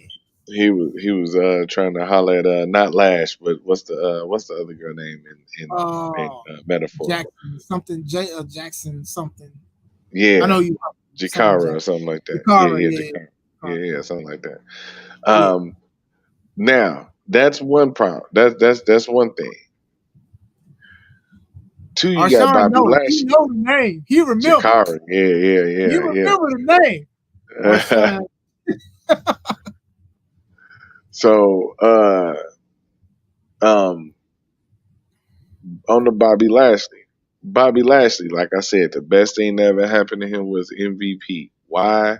Because he's never been able to be the mouthpiece. Yes, he can cut a promo. Has he been able to be a mouthpiece though? No, I agree. never. Never at all. So for him to come out and be the mouthpiece of the Pride, they don't have nobody to talk. One of the talkers could have been Montez. But here's why that would have been a problem. And this is why I say the Street Profits were the problem. Nobody wants to boo the Street Profits. They wanted the Pride to be heels. They didn't Because like want you to boo said, Bobby. Bobby could have made them boo them. They booed Bobby in the past. They've They never beat. booed, huh? They was beating up people and they was cheering for him. Even Bobby. Exactly, Because exactly. You, remember, they beat up the tag teams, and then Bobby just stood up, clapped his hands, and people was just happy to see Bobby. but I'm They love telling you, Bobby. in retrospect, go back and watch it. It ain't because it's Bobby. It's because the Street Profits is fine. See, everybody sees it with the Street Profits, Yeah. right? Everybody understands that with the Street Profits, right?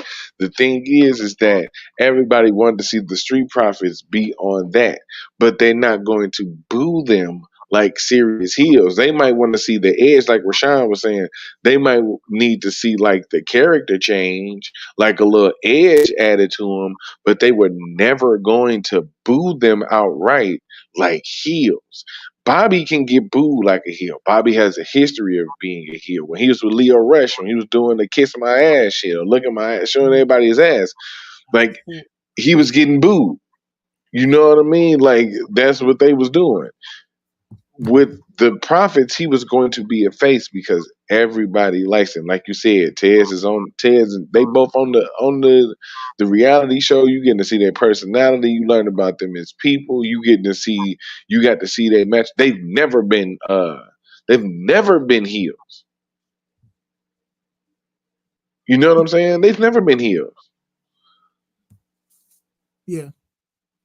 So that's where they were the problem because I think WWE, like you said, they came out and beat up all the tag teams. They wanted them to probably be heels, but they wasn't. That wasn't gonna happen with the Profits because they're over. They're too over. That's why everybody bitching and complaining now, and rightfully so. Yeah, but I didn't really think the Pride was gonna go much anywhere either.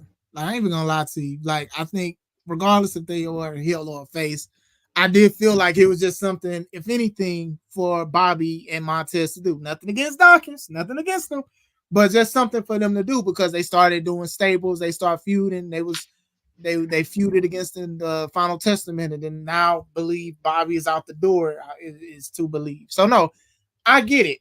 Bobby was trying to show them how to be more clean cut, which is weird because Montez is already a clean cut person because he served in the military.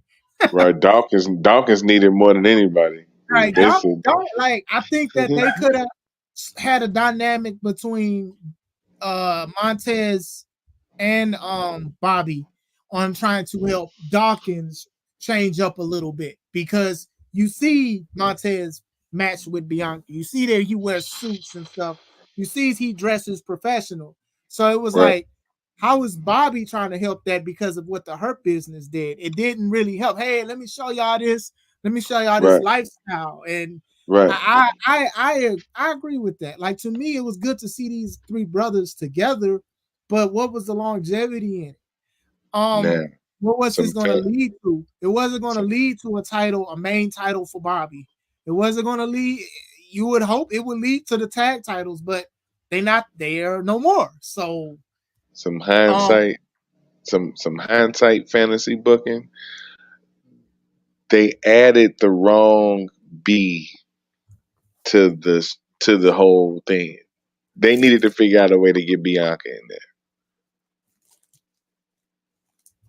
If they would have turned Bianca and had her heel and had her like had Tez like trying to convince her to join because like Bobby see the way, you know what I'm saying, he know what he talking about, and we need to change this, like, and got her to switch over, it would have been a whole different thing. They and had that's B Fab instead of Bianca. it. But that's interesting though. That's interesting. A lot of people have been wanting Bianca to be shout out to you, Midnight Snack. A lot of people wanted Bianca to be in the group with the Street Profits. They wanted her to also be in the group with the Pride and also the Hurt Business. Hmm. Bianca is a superstar. Hmm. It would have been cool to see it. And like I Hmm. said, if y'all wanted to keep her busy, y'all could have done that. But they decided to have her team with Jade for the time. So no, I definitely understand. WWE, they probably just like B-Fab and want to give B-Fab a chance. She's a manager. She just comes out. She talks on backstage segments, but that's it. She can't even be the mouthpiece because they don't have her talking much. So I definitely agree with a lot of your assessment, especially with the Pride, because I felt like there was just no point to having them together. I want to go back to the Hurt Business though. Um, Hmm. this picture I will always love. I will always love this picture because of what it represents to me. Three guys who I am a fan of, and four guys, including MVP. And MVP being the rightful mouthpiece for all three guys, because all three of these guys cannot talk their way out of a plastic bag, let alone paper or plastic bag. Even if you put a Yeah. hole on the end part of the bag. This was perfect to me at one point. To one point, this was perfect to me. To me, Hmm. I love to see factions with multiple championships because it shows that it's solidified. Now, every faction is not going to win a belt, and that's fine. But when you see stuff like this, or you see stuff like the Bloodline, or you see stuff like the Judgment Day, who had two top champs at one point, that's dope. That is truly dope to see. So to see this, and you know me, I'm big on representation, but not as big as everybody else. I'm not driven to bad emotions off of it. But this was good to see. Four black guys that uh 3 out of the 4 I really grew up watching when I was a kid. You know what I'm saying? And then seeing Cedric earn the love and admiration for people in the Cruiserweight Classic when he lost to Kota Ibushi, even though he should have won. That's neither here or there, but still, to see this was beautiful. My heart was broke when Vince broke him up for no reason. Just literally broke him up. Bobby was still a champ at the time. Hey, let's just break him up. Broke him up. I was hurt. I was truly hurt. But then Bobby was feud with Brock. I'm gonna keep my opinions to myself about the feud that he had with Brock Lesnar. We're gonna move on Right. from that. Then they broke up MVP and him, and MVP was with Omos for a little bit. A lot of it. Yeah, he was with Omos for a little bit, and then he feuded with Bobby. Bobby beat Omos at WrestleMania, then lost to Omos at WrestleMania Backlash because MVP helped. Then Bobby Lashley went against Omos and MVP in a handicap match, and Bobby won. Don't make sense, but hey, that's what happened. After that, a lot of people was begging for the Hurt Business to come back, but to me, it was already done. Even when Triple H, I don't want to say took over, but you get what I'm saying when he say take over. People's like, the Hurt Business needs to come back. And I'm like, for what? They're going to be booked, not like how you want them to. And then you're going to be mad. They're going to be fed to the bloodline. There's no way they're going to win a three-way, whatever. There's no way, or four-way. There's no way that they would have them go over. Just won't. They would lose to the bloodline. Judgment Day. They would lose to the Judgment Day. And y'all gonna get mad at that. Oh, they underutilized. They're not used right. Oh, they should be treated better. Oh, they should have broke up. You get what I'm saying? They're gonna go back to they shouldn't even been a group.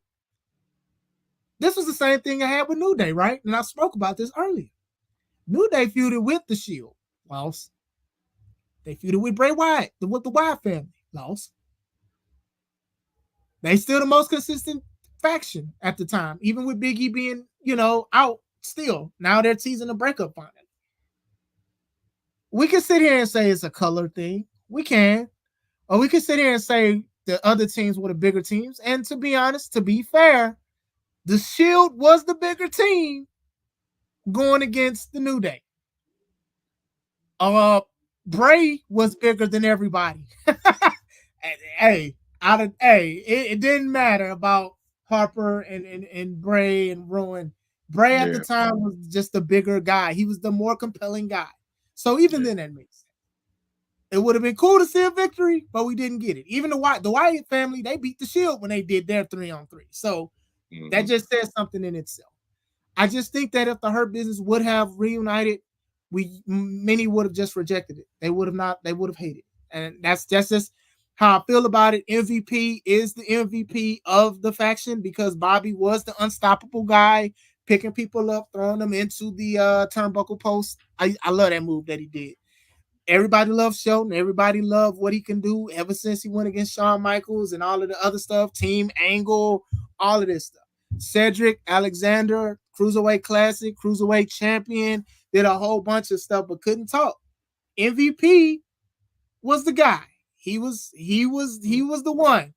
And to hear and see MVP get on Triple H the way he has been diabolical. Not even gonna lie to you, bro. That man is upset. Do you think he has a right to be? I mean, if it was something specifically with them that went down between them, then yeah, I'd say he has a right. If it's just like a overall treatment, like as far as the title of the stream, no. Because my overall answer is that yes, black talent has been treated very fairly in WWE, especially by Triple H.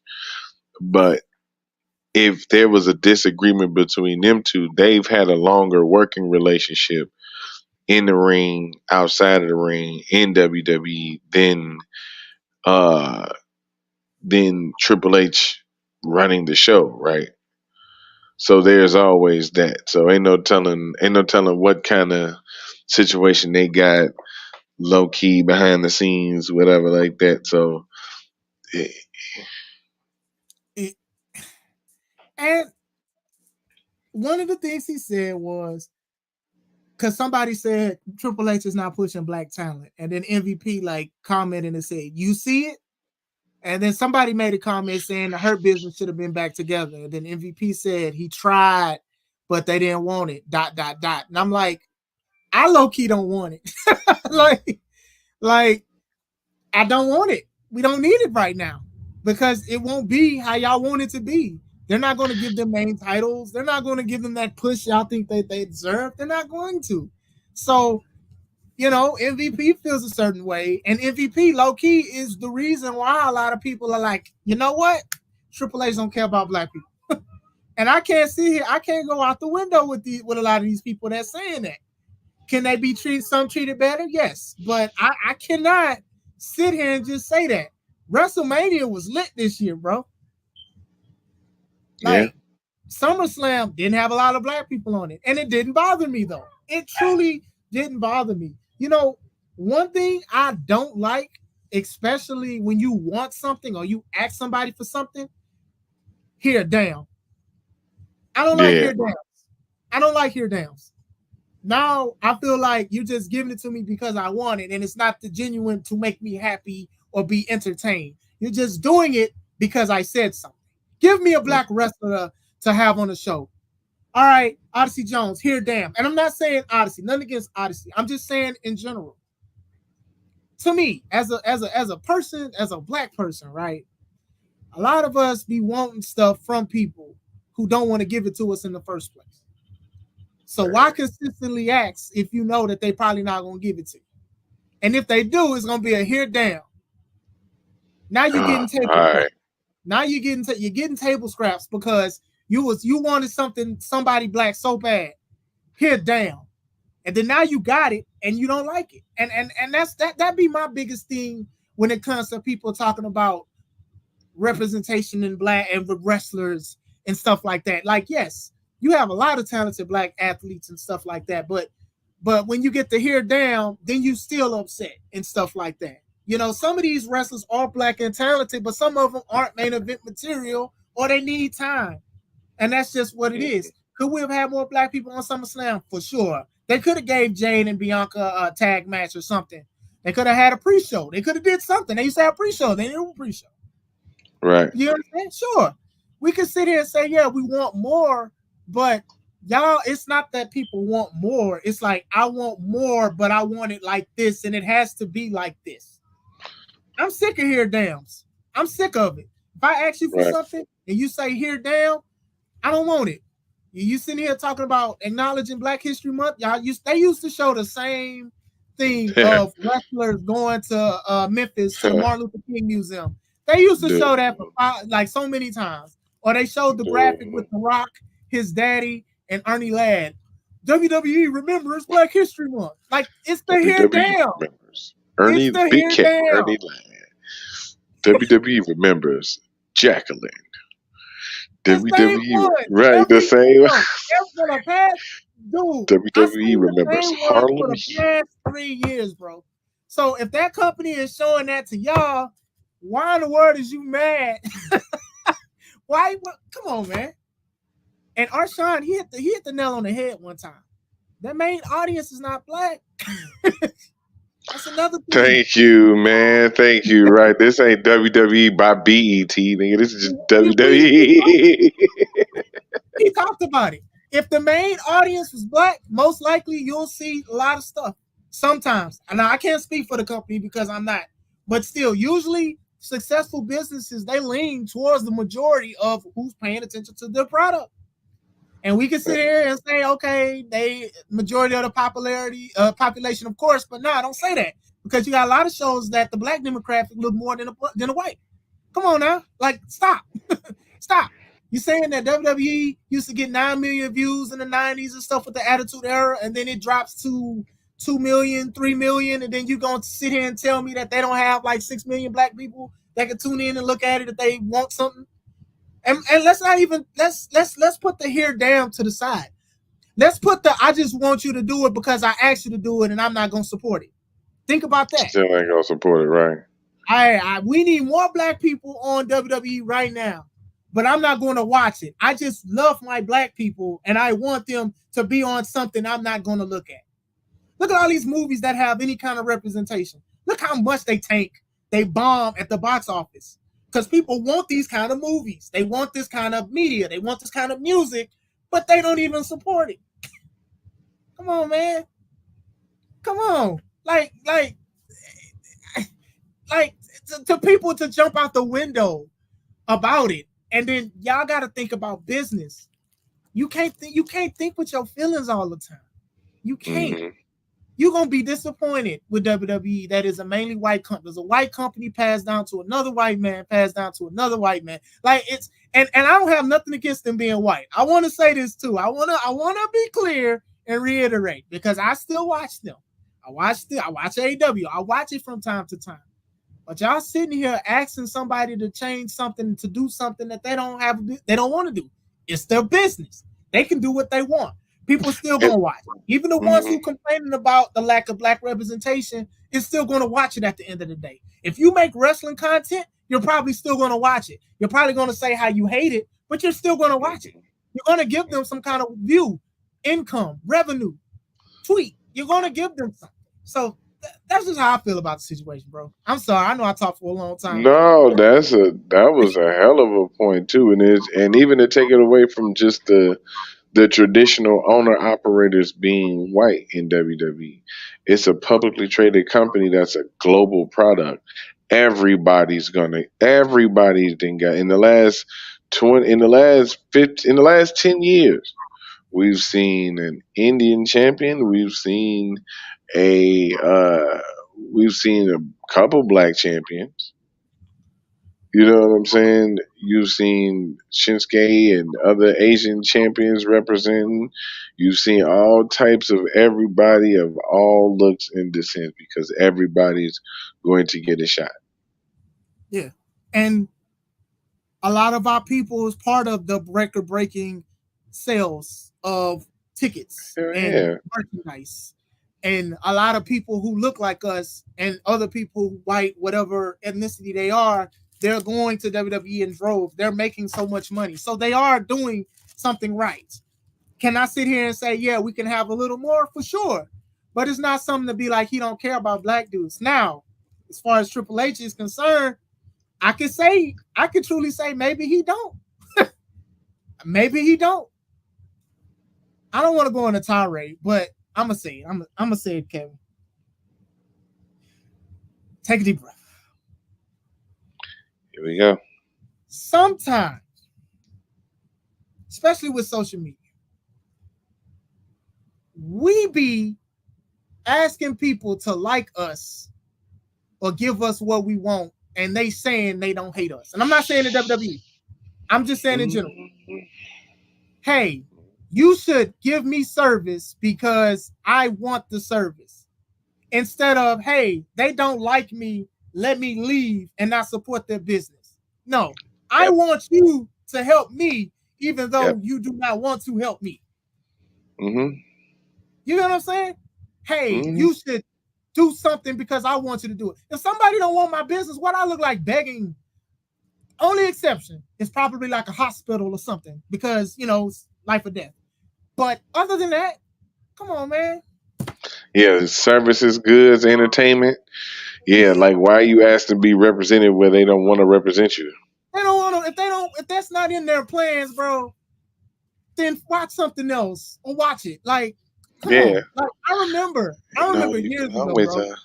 I remember you it can was a always lady. tune in to C3 Ultimate Wrestling. You know. Oh, for sure. We definitely about to promote that. But I remember a lady asked Stephanie McMahon. She was like, when are we going to see some black representation in WWE? This was years ago, bro.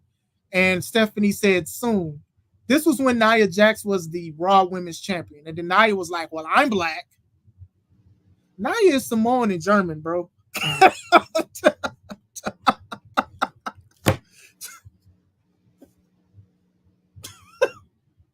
She's Samoan and German, bro. Apparently that's black. Now, and don't get me wrong, I love that Nia has improved. Yeah, you gotta roll up. And I like Nia Jax, but come on, Nia. Stop it. Stop. Stop it. Stop. Please stop. Please. But still, that's what I'm saying. A lot of content creators, and I'm a content creator myself, cool, fine, dandy. A lot of them go into the thing of they need to push black people, push black people, push black people, push black people. You need to do this. When you do have black-owned wrestling companies, you do have other Hmm. companies that do that. I mean, AEW. Now, I'm trying to stay away from them, but they got a lot of champions that are black. The world champion is black. And regardless of how I feel about certain things, Chris don't go there today. Chris don't go there today. Hmm. They got Hmm. they got some champions there. So if you want to look, ROH, and that's another good point. ROH and NXT is basically the smaller developmental. They got a lot of black representation there. So move that love that you want from Raw and SmackDown and take it to NXT. You can see guys like what Melo said. Because there's one guy I'm a big fan of, and they better do something with him. But Trick, Oba, Javon, Lash, Jackson, Jada, Kalani will be a problem if given a real chance. The relationship between NXT and the main roster is better than Vince days. So you get what I'm saying? Well Like said. we Hmm. have the Well said. future right here. We Yeah, we have the future here. and Jada that's why. Jada's not outside of her wrestling skills. She was on World Star Hip Hop, bro. Like people are looking at how these Man, women yeah, look. Jada. Yeah. Jada gonna for better or worse. Jada gonna get that attention. Like Yeah, Jada gonna draw. Jada gonna draw. She gonna be over. So like, you know what I'm saying? And she's good. And she good. yes, You she know what good. I'm saying? She covered. And So she's good. So yeah, so you have these people, and hopefully they'll have a better transition than Carmelo. Hopefully, you know, Jada can talk. Kalani be nervous. Lash, I actually like Lash Legend. I do. Jackson, I could see a little more. A lot of people love Javon Evans. Trick, like I said, they're molding Trick, but I'm sorry, y'all. I got a picture of this man. This dude, him, him. Come on, man. This is the future right here. 100. Hey, look, West 100%. next? 100%. 100. This dude right here, 100%. First there's Oba, then there's everybody else. This is, hey, y'all, man, bro, That's the key. no, this is him, That match the other night with Otis was crazy. His bro. open challenge, yeah, that was a hell of a The match. dude picking up two people, bro. Come on, man. This is him. This is the guy I'm the most excited for when they call Yeah, him. It's him. yeah, Like this is the guy yeah, that we want to see heavyweight can go straight to the heavyweight and do some yeah. crazy This stuff. is yeah. That's It, the it, dude. it's over, y'all. I'm sorry. The Hmm. women and stuff, cool. I'll be Hmm. happy to see them.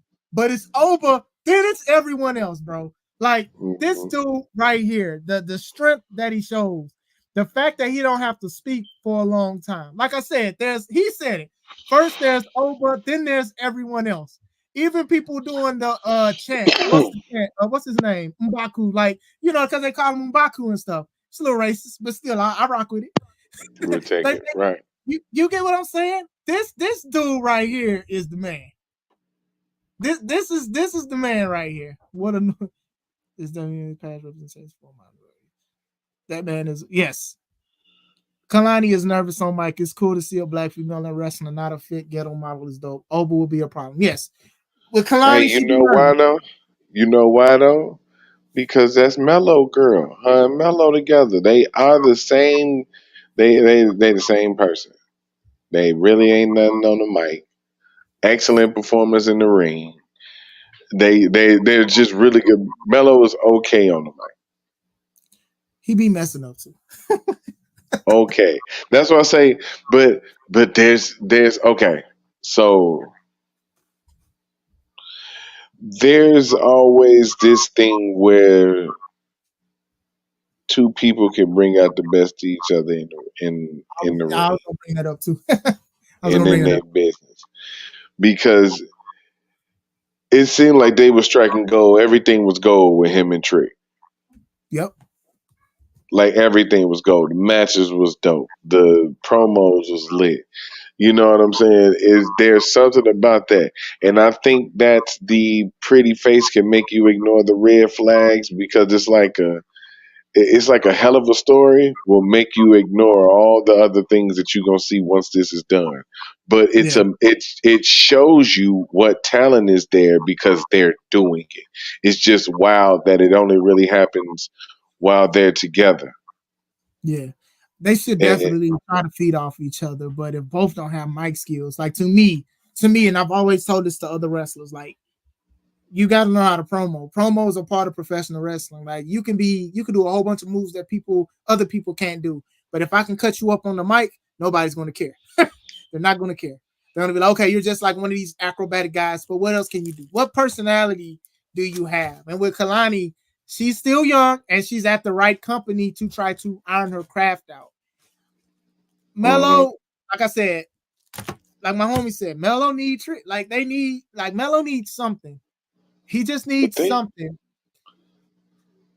they got a long time too, man. They young. Yes, they do. They got time. So it's not like I'm Yeah, saying you need yeah, they to be young. fired. The only person I would say is be demoted is Jade. Like Jade could go to NXT. If y'all don't Okay, feel like she's not progressing, then send her to NXT. So I'm gonna ask this, and I know this is kind of off the subject, right? No, Because I no, just listen. had the question and I asked while I got you, and I know we got more of the wrestlers in here. What is like the peak age? Because everybody can't hit the mark like a Rhea, where she like 25. Because Rhea's only like 25, 26, I think. Yeah, 26, yeah, 20, yeah, You yeah. know what I'm saying? Like everybody don't hit their stride like that when they're younger. So like When you after say like maybe after like how many years or what age you think would be like the prime? I guess we wouldn't even say age, but just like how many years in would be like that age where that experience where you think it would be like the sweet spot where like you should have it figured out by now. that's subjective. Um, some people have a natural gift to not only wrestle but do promos on the spot. Like some people, it do take some people years. Trying to think of a good example. DDP, right? DDP started getting pushed and elevated at like 30 something, dang near to his 40s in WCW. Mind you, he was wrestling for years way before that. He was driving a limo for certain people and stuff like that. So it's subjective when it comes to finding your quote unquote stride. DDP was like 30 something years old, bro, and he was considered the people's champion. And he was like way older than a lot of the guys that he was Yeah. wrestling against and stuff like that. So it happens differently. Some people can get it young and understand it young, like Randy Orton and Brock Lesnar. Some people can get it very, very young. I know that WWE does the NIL, the next in line. They try to do it with Gable Stevenson, and they Oh released boy. him. They try to. It's like some people, it takes a while to get. To me, I'm not even gonna say I when I say I've hit my stride, I don't know, because wrestling changes too. Wrestling evolves. So sometimes people evolve their character or whatever like that. So it's different for some people. Sometimes people don't even catch their big break until like 10 or 15 years in the business. I mean, look at Kevin Owens. Like one of the things that caught my attention in his feud with John Cena was that John Cena told Kevin Owens, "Hey, I've been in WWE longer than you. You need to like respect and understand." And Kevin Owens was like, "Hey, I've been wrestling longer than you, so you need to respect and understand." You get what I'm saying? Like Hmm. to me, that made so much sense, and I was like, "Ooh, he got him there," because Owens has been wrestling longer than him. It's just that Cena's been at the Mecca company for longer.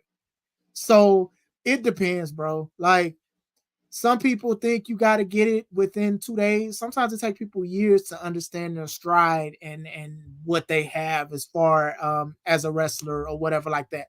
Because some people got to find a character that sticks. A lot of people that have many characters and some just don't stick. It don't work. You know what I'm saying? And then eventually they'll find it. Like me, right? Why are you making me bring this up? Anyway, um, I used to be in a tag team with my brother-in-law. We used to call ourselves the Southern Smash Brothers. And I'm from Texas, so we had fake grills, we had a fake chain, and we had like button-up shirts because that was like a big thing in the South. And we had black shorts, and we had ASIC wrestling shoes. And we would wrestle with these fake grills in our mouth and stuff like that. Then it transitioned to me being a solo wrestler, and I would get like old school fringe Macho Man tights, and I would do an elbow drop like the Macho Man would do. I would I would do that kind of stuff. Then I transitioned to basically classic alpha, and that's where I'm at, and that's where I like to be at. I think I get more views, and it took me a while to craft what classic alpha is. You know what I'm saying? Because I've been in the business for 12 years, so it takes people a long time. And Mello has a point too. LA Knight, biggest he's ever been, and he in his mid 40s. Yeah, Lashley is 48. So he was a champion in his 40s. You know what I'm saying? He finally reached the mountaintop as the Almighty. Because remember, he was wrestling beforehand in 2005 and all that. He got released and went to TNA and did MMA. But when he came back, he hit his stride as the Almighty Bobby Lashley with MVP, with the Hurt Business and stuff. Mello also brings Belair and Tiffany got it quick, which I agree. Brock and Kurt got it quick too. Yeah, some people get it quick and some people don't. You know, some people probably need life experience to give depth to get. Yep, that's true. And Oba, right? Oba, he get it quick. He got it quick too. I don't think he had any wrestling experience previous to this. I don't think he was on the indies and stuff. I think he was an athlete for something else. So he gets it quick. And one thing I do love about Oba on the microphone is that he has conviction when he speaks. And that's a big thing in itself. But yeah, that's what that is. Like it depends. Like I said, some people try to rush it and they wind up messing themselves up because they invest so much money and time and it winds up going to waste because they don't know exactly where to apply it at. So okay. But I did want to speak about three more things. It's not gonna be long because it's almost 2 hours. So, you know, when MVP said that stuff about Triple H, a lot of people did, even me, they brought up the thing with the Booker T storyline, right? You knew I was going there. You knew I was going there.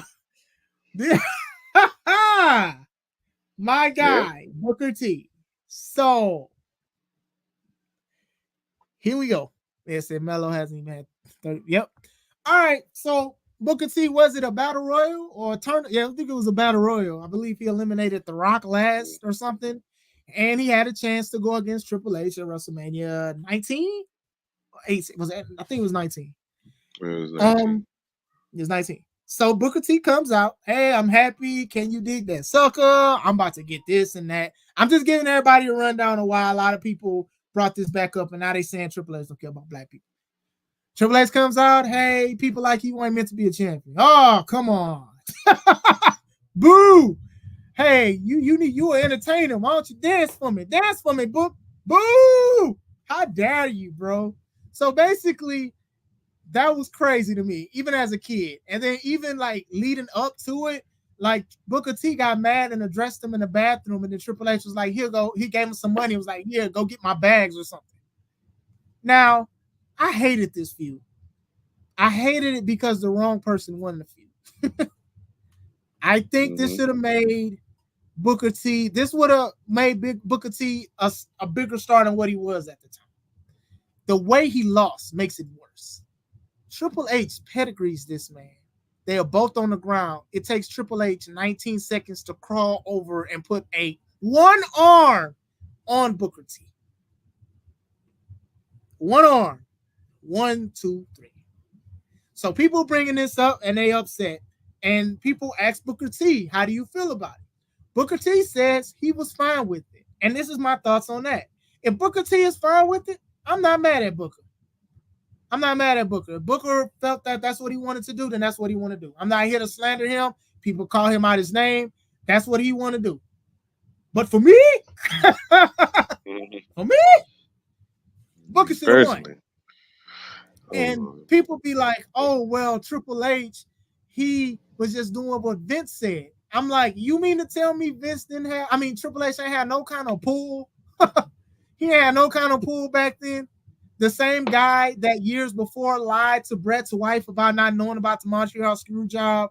The same one who probably got China fired. You mean to tell me that he was just fine with it too? Because Booker did say, to reiterate, that they asked him and he said that's fine. But to me, I would only do that if Booker would have won. Only. So I understand people's frustration. I truly do understand people's frustration because even with DX was dressed up as the Nation and they came out basically as blackface. You remember that? Yeah. Triple H dressed up like The Rock with the little fade. X-Pac was Mark Henry. Dark, right, blackface. Yes. That was crazy. You get what you get where I'm going here, right?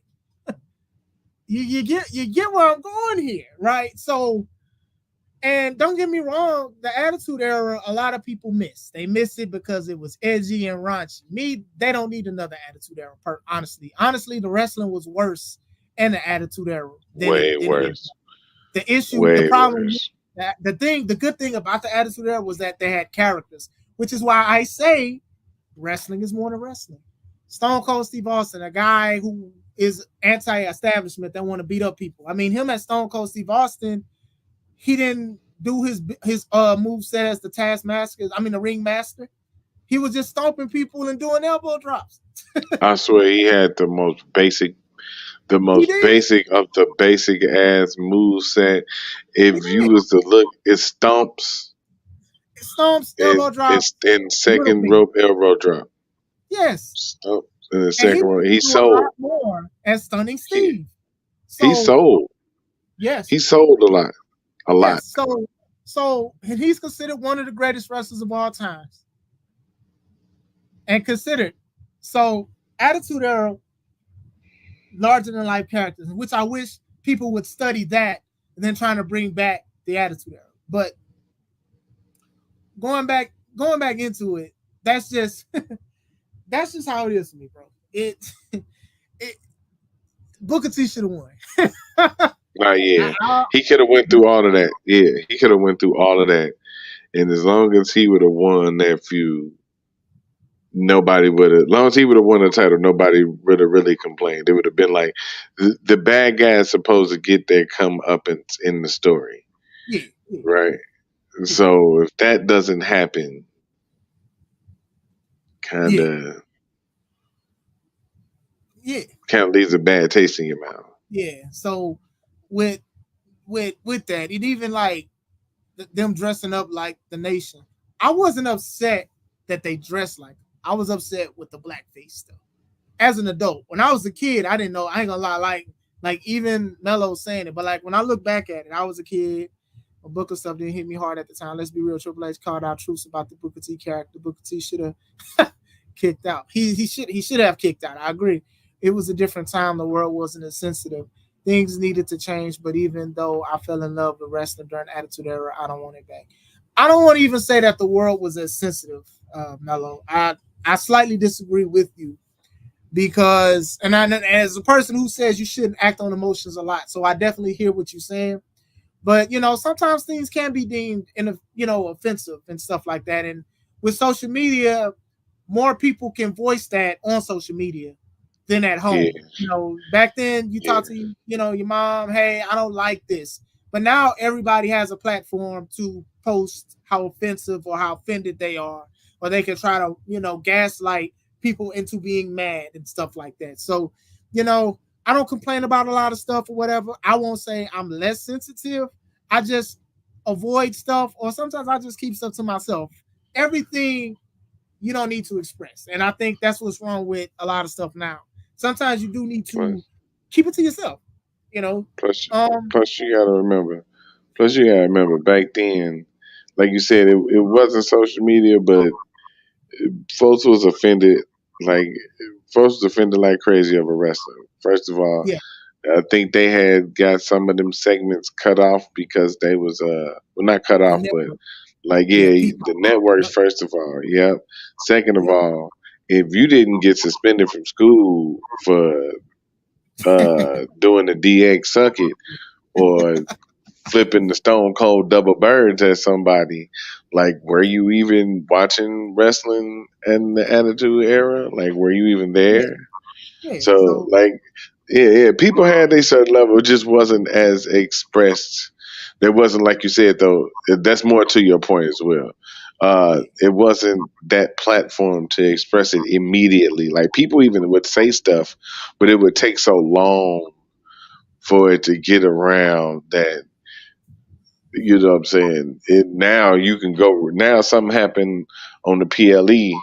You can go. I think Rashawn said something like that the other day. I wish he'd have came up here too. yeah, Um, he he said that he was like, man, I remember the days when you just had to find out what happened on Monday Night Raw. yeah, You know what I'm yeah. saying? He was like, now that shit happened, it's all over social media. It's everywhere. Even if you don't want to see behind the curtains, people Hmm will share it and they air their frustrations out. So Yep. that be my biggest thing about it is that some people do voice their opinions and they say, "Oh, well, such and such said this." And I talked to Arshawn about this. Was it last week, bro? I know Arshawn's in the chat. I was like, when people, because I was talking about when the Radicals debuted in WWE, and it Mm-hmm. was like a major thing to me because I remember seeing all of them on WCW. Like I didn't know nothing about contract disputes and being released and stuff. You know, it's like what they doing here. I thought it was a WCW invasion, and that's what made my emotion more genuine and real because I didn't know. Nowadays, people showing pictures of people showing up in the arena and taking Mm-hmm. pictures, and oh, they in the hometown, and even wrestlers they give it away. So it's like a unnatural feeling to it. So I definitely agree with that. But it's like, I don't know, like with the offensive thing, some people have different limits and whatever. So like Cool called Mickey James fat for months, but at least Michelle lost her title and got cake to the face. No matter what you put someone through, if they come out on top, you know. And sometimes they don't even have to come out on top. Like it's fine. For example, Gunther and Damian Priest. I was fine with that. Even though, Gunther called him trash and all of that stuff, and people was upset with that. And I was like, we gonna let that one slide. That's fine. He didn't say Puerto Rican trash or nothing like that. He Look said I'm at what from he right. He said I'm from the streets. Well, okay, you could be street. It's at some point you still got to remember it's a character they playing too.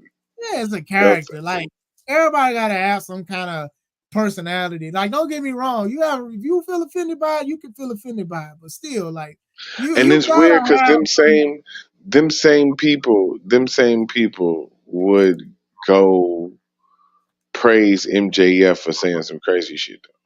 and he been saying some crazy stuff this week, bro. I heard a snippet. I'm trying to figure Oh, out. he been over in the UK wild. Yeah, he been saying some crazy stuff. He been over But there wild.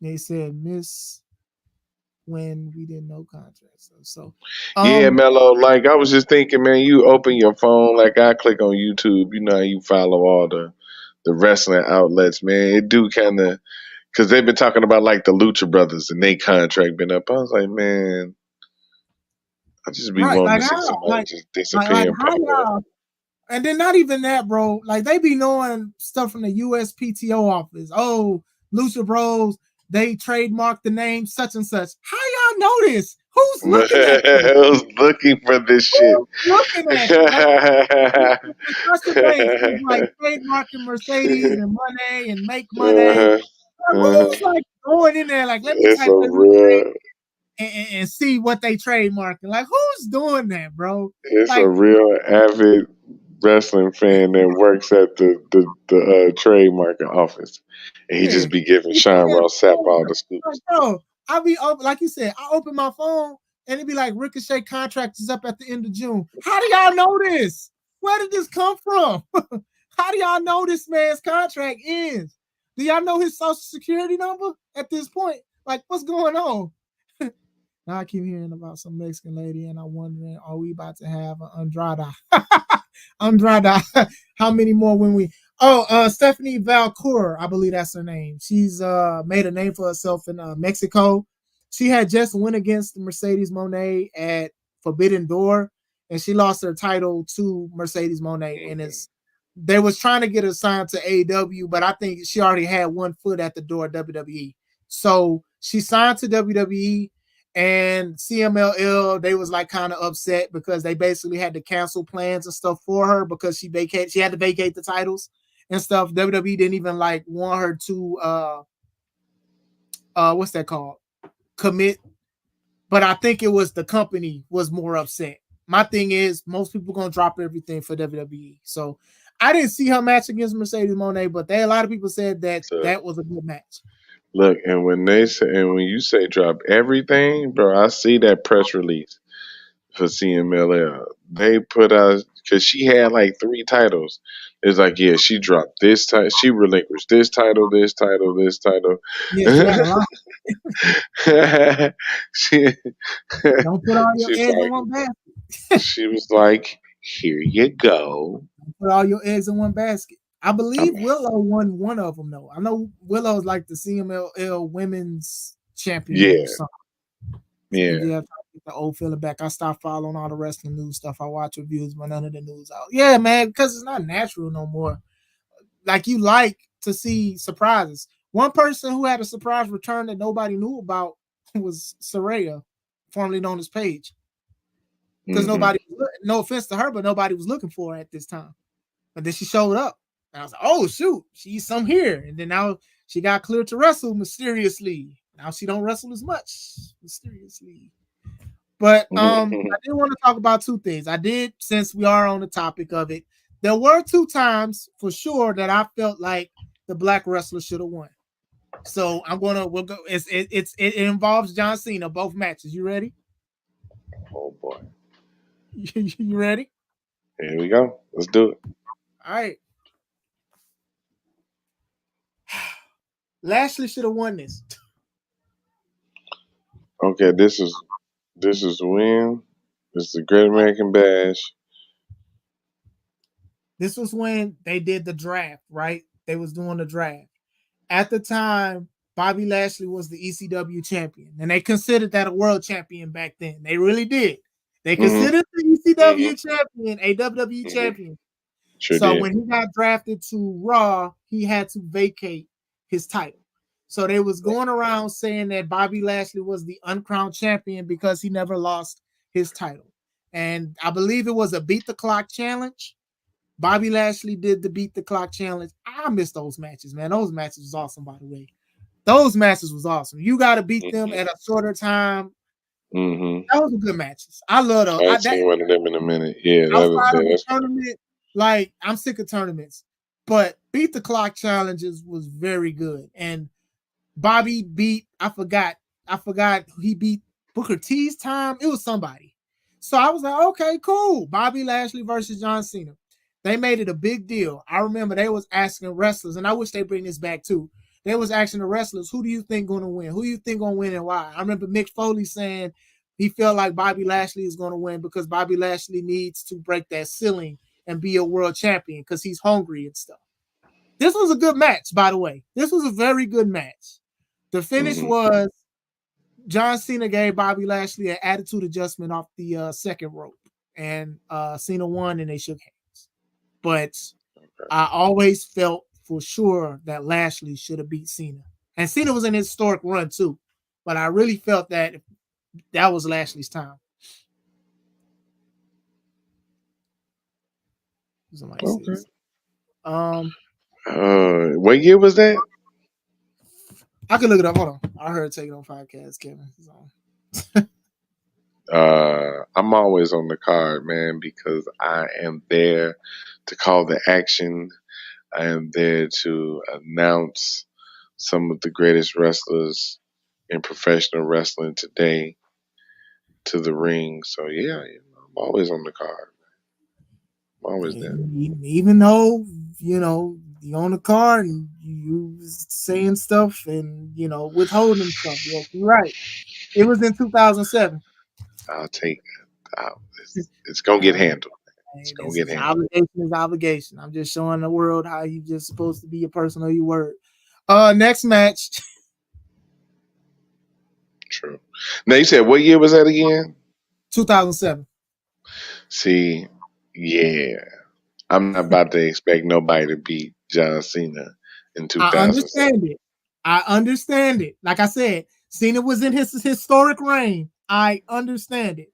I didn't see what they was doing at the beginning. I see it now as I look back, and about to be emotional when this man don't wrestle no more, Cena. So I understand it. But at the time, as a kid, well, not a kid, I was 18. I wanted that to happen so bad because I was a big Bobby Lashley fan, because Bobby Lashley reminded me of Brock Lesnar, the big guy, athletic, believable, and stuff like that. So I was like, oh man, Brock Lesnar beat Cena before. I could see Bobby Lashley doing it. And unfortunately, it didn't work, but I understood.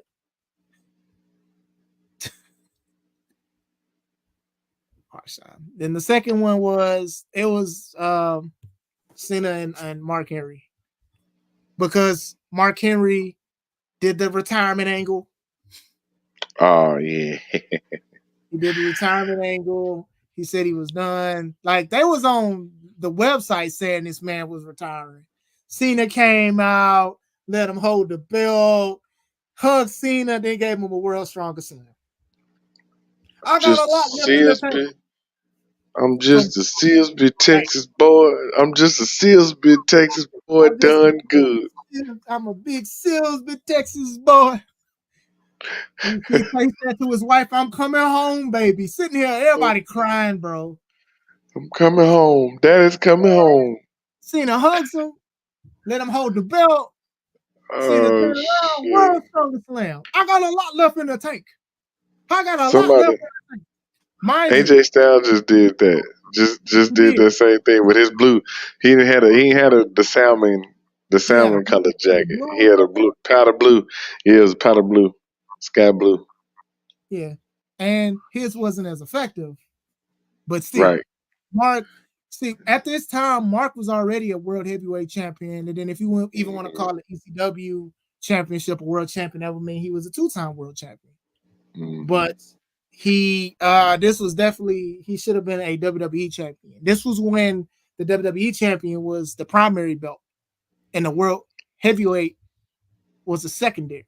And I Mm-hmm. know a lot of people be like, well, Mark Henry was a heavyweight champion and Booker was a heavyweight champion. But I'm like, no, the WWE title at the time was more prestigious. So we want them to have the prestigious title.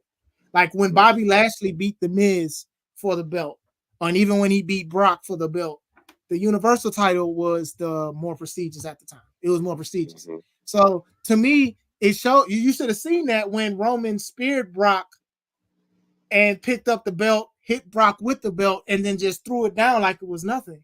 That signified that this was the secondary belt. Like you ain't never seen nobody throw the Universal title down like that. The way he just flung it like it was nothing. So to me, that showed that was a secondary belt. So when people say, "What about The Rock?" We've talked about The Rock, but when people talk about specifically Booker T and Mark Henry, it's because the belt was secondary. It wasn't the title that people were shooting for. You get what I'm saying? It wasn't the main title. Mark should have won. I didn't see it for Bobby, but Mark my goat. Yeah, Mark is dope. I was so thankful I had seen Mark Henry when he tried to spring AJ time on us. If it wasn't for the Big Show, Hall of Pain would have lasted longer. Hall of Pain was good though. I ain't gonna lie, it was Mm-hmm. good. But let me see. Before we head out, I do want to. What are your final thoughts? I'll say that, and then I'll talk about. We'll go over the card real quick, and then we'll go because it's over too. Before we do wrap up this topic, I do want to. You did miss one category where Triple H and WWE aren't being unfair, and that is in the ring announcer category. Samantha Irvin, and I think her name is Asia. Asia, yep. Asia, Yeah, yep, Asia yep. Taylor, You're right. Yep, yep. killing it right now. Killing it Everybody right now. loves that. So Everybody loves that. it's a all beautiful black woman announced ring announce team is great along with hot lady ref. That's what I can't remember her name. I can never remember her name, Her wrestling name is but like Asia, she but be in there too, and they giving her some. yeah. It's yeah. So I think Aisha is the ring announcer, and Asia is the referee. But they've Okay. been giving her some matches. They've been giving her Yeah. some high profile matches. Yeah. We've had good representation and presentation. Like Samantha, outside of how good she announces, people love how she looks. And they also love her knowledge of the game. You get what I'm saying? Like it's not something that shoehorn because WWE has a Hmm. habit of signing people that have no knowledge of the business to announce and to do certain things and to be backstage Hmm. interviews. She actually cared about wrestling before she got in there. And to be honest, when Ricochet left, people cared more for Sam staying than him. And that's nothing against Yeah, Ricochet. yeah, for real. That's Like when Yeah. people found out Ricochet wasn't resigning, people was like, "Well, is Sam staying? What's Sam doing?" Nothing against They Ricochet. like, I respect your decision, I brother, but respect it's your decision. You be taking your old lady. That's how some people did. They asked. She was emotional when Cody yeah. Rhodes won. In WWE, Hmm. they got shorts on YouTube of her shaking hands with CM Punk or Jay having her do the yeet thing, and you know, so sometimes it's a revolving door in professional wrestling. Sometimes one ethnicity will probably get more TV time than the other. To me, they have been lit, despite the fact how I feel about them personally. They have been lit for the most part. You know, WrestleMania main event was Bianca and Sasha Banks one time. You get what I'm saying? That was Hmm. dope. Good Hmm. match. Bianca's had Hmm. great matches with Bailey, with Becky, with Sasha. Now it's Mercedes Moné. They've had it. Like I can't wait for her and Rhea Ripley to go against each other at WrestleMania because you know what's gonna happen. I can't wait for her to go against Charlotte again. Like we've had it. Like we've had a lot of stuff. WrestleMania was good. Like to some people, that's the best WrestleMania to them because of the representation and the stuff. We had 3 black women in Jade, Bianca, and Naomi going against Damage Control. You know, Arshawn Yeah. called them Damage Control, and I, I, I wished for that moment. I hoped for that moment. I even go out on a limb and say I prayed for that moment. I said I need all 3 of them in the ring together, even if they wrestling and fighting each other. I just need to see it, and it happened. I right, believe time had stood still. I couldn't breathe for like 10 seconds, but it was and okay. and that's dope. Like me and even Sasha versus Bianca years ago, me and Shonda was watching it, and to see Bianca down there about to cry, that was dope. Bianca's entrances at Yeah. WrestleMania, they be good. I mean, even the Pride, they went against Final Testament, and the sponsor placement was a little bit racist, but we don't forget them for that. The sponsor Oh, for the that gin match and was juice, Gin and Juice, sponsored and by Snoop gin and Dogg was juice. on commentary, and Snoop Dogg was probably high, but still, it's good. It was good representation and presentation. You had people of Asian descent. You've had a It lot of stuff. worked. It worked. Hmm. So It worked. you know, I'm not gonna sit here and say that they're blatantly just not pushing black people or certain black people. I'm not gonna say that. Some of it is, excuse me, it has to make sense. What are they doing? Does it make sense? If you put them in this position, how long would they stay? That's why I don't mind Montez being with Dawkins for so long. Because I don't feel like they will have Montez in the right spot that people want him to be in. Do I see it coming? Yes. Just not right now, especially with the 2 main champs. But you do have the secondary titles. You have the U.S. Championship and you have the Intercontinental Championship. You know, but these guys are newly crowned, so you know that they're going to have some feuds. You know, as far as the world heavyweight title with Gunther's probably going to feud with Randy until Survivor Series. I can see that happening. Cody, he's doing the thing with Kev, but I don't know. I don't know. Like to me, then Roman is looming as well. So I don't know. So I get it. Like you said, Sam, the referees, a lot of stuff. You have a lot of things in presentation. You see Jade and Bianca, they're doing hot ones, the hot wing competition thing. I You mean, they've see been everywhere. they've been They've been everywhere together. everywhere. Bianca does the cricket appearances, you know, the cricket phone stuff. She do a lot of Hmm. those. She be in a lot of Hmm. commercials. She was in a Slim Yep. Jim commercial with LA Hmm. Knight. That's pretty big, Hmm. yo. Like so Yeah, even yeah. like The Slim Jim sponsorship. yeah, Yeah, yeah. yeah, yeah. So Facts. you say I got that from Yellow. We talking about Yamas control. Yamas control. Yeah. I was calling them edge control. Sir, they even had Lillian give Samantha the nod of approval on TV. I was only worried about Sam when he left. And see, that's the thing. Hmm. That's the thing. When Ricochet was about to leave, we know where he was going, and we know what he about to do. And I hate saying it, but it's true. Ricochet about to go there and redo that match him and Will Ospreay did years ago. That's what they about Hmm. to do. They about to do that. Mhm. Mind you, when that match happened years ago and it went viral, every company booked them 2 people to do that same match at every other company. Bro, they're about to do this again. And even at one point when Ricochet was dating Tessa Blanchard and Will was with Bree Priestley, they had a tag match and they dang near did the same thing with the women. Like, they about to do the same thing, bro. And that's a gripe I'm gonna say about AEW is that they need to realize that wrestling is not just about wrestling. Um, that was the main talking points that I did want to speak about and even talk to you about.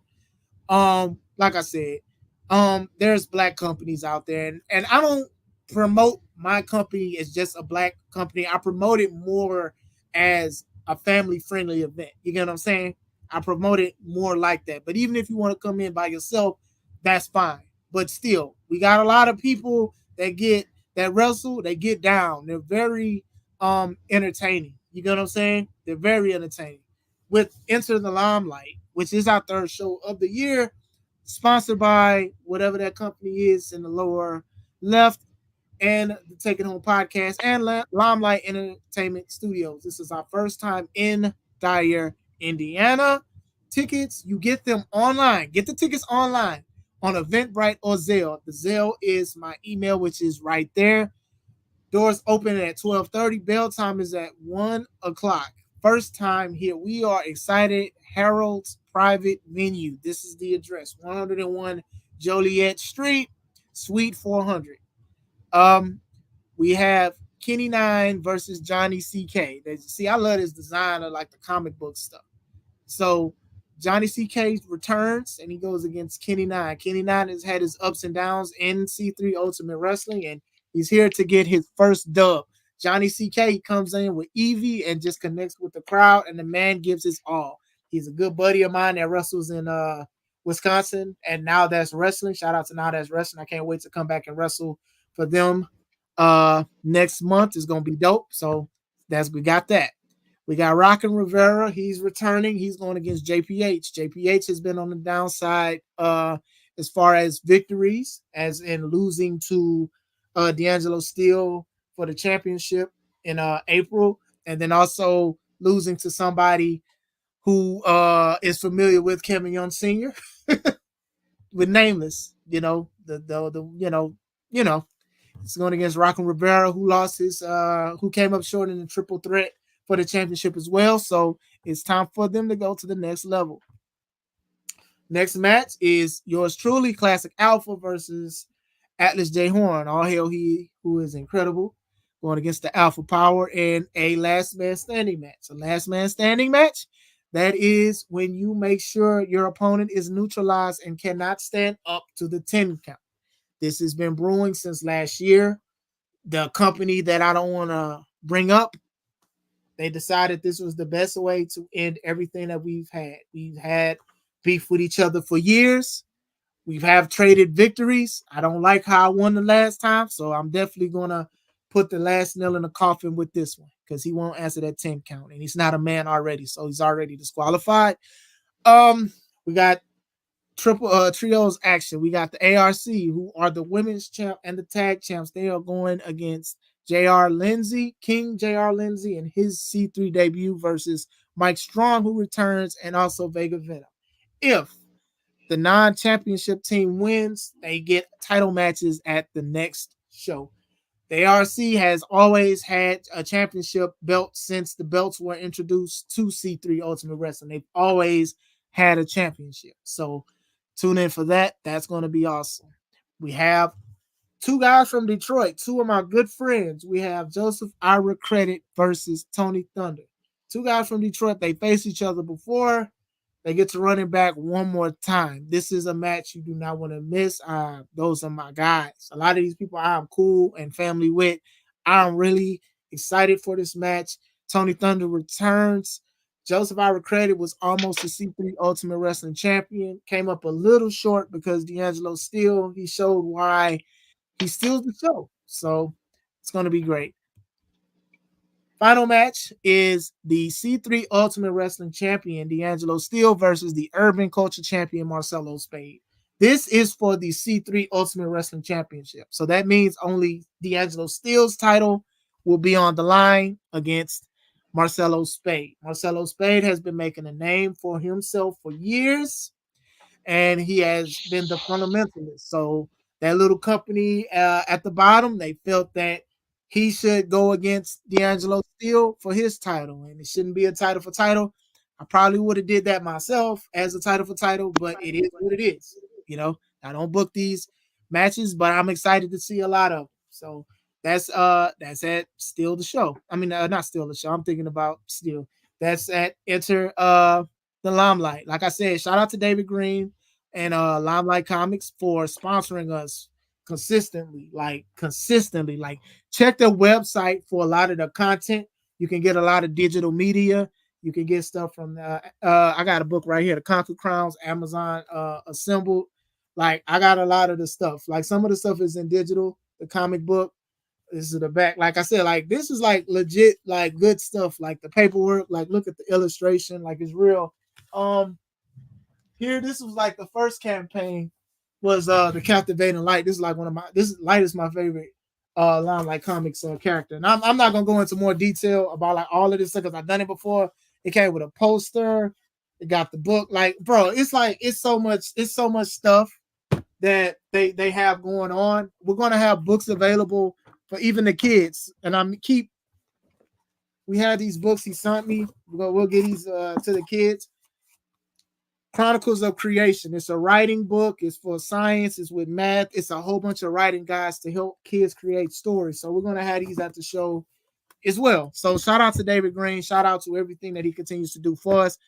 I've talked to the board, and we felt that it was right to do a show to tribute to our number one sponsors. So I'm happy. I'm glad for the event, despite everything that's going on. But yeah, I'm gonna read these comments and then we'll head on out. Arshawn says his money is on Rivera. He also says his money is on Atlas. Okay. Money on Mike Strong. He have something go wrong. He ain't have to hit them bars like that. He ain't have to hit them bars like that. He ain't have to hit them bars like that. Money on Credit. Money on Spade. Double champ. Enjoy the wrestling talk, fellas. If I'm ever near a show, let us know, bro. We'll have something for you, bro. Shout out to you, man. Shout out to you, man. You've been commenting. You and Arshawn for sure been commenting on a lot of my content. And like I said, when you guys leave comments and stuff, I try my best to respond and stuff like that because I'm not gonna sit here and say I know everything or whatever like that. I do think I know a little bit more only because I know much about it and what I've had with the expertise, learning from guys, even people I hate like Atlas. But still, like I said, a lot of it is valuable. So, did you have any other closing thoughts? No, man. I'm excited for the show. Glad we got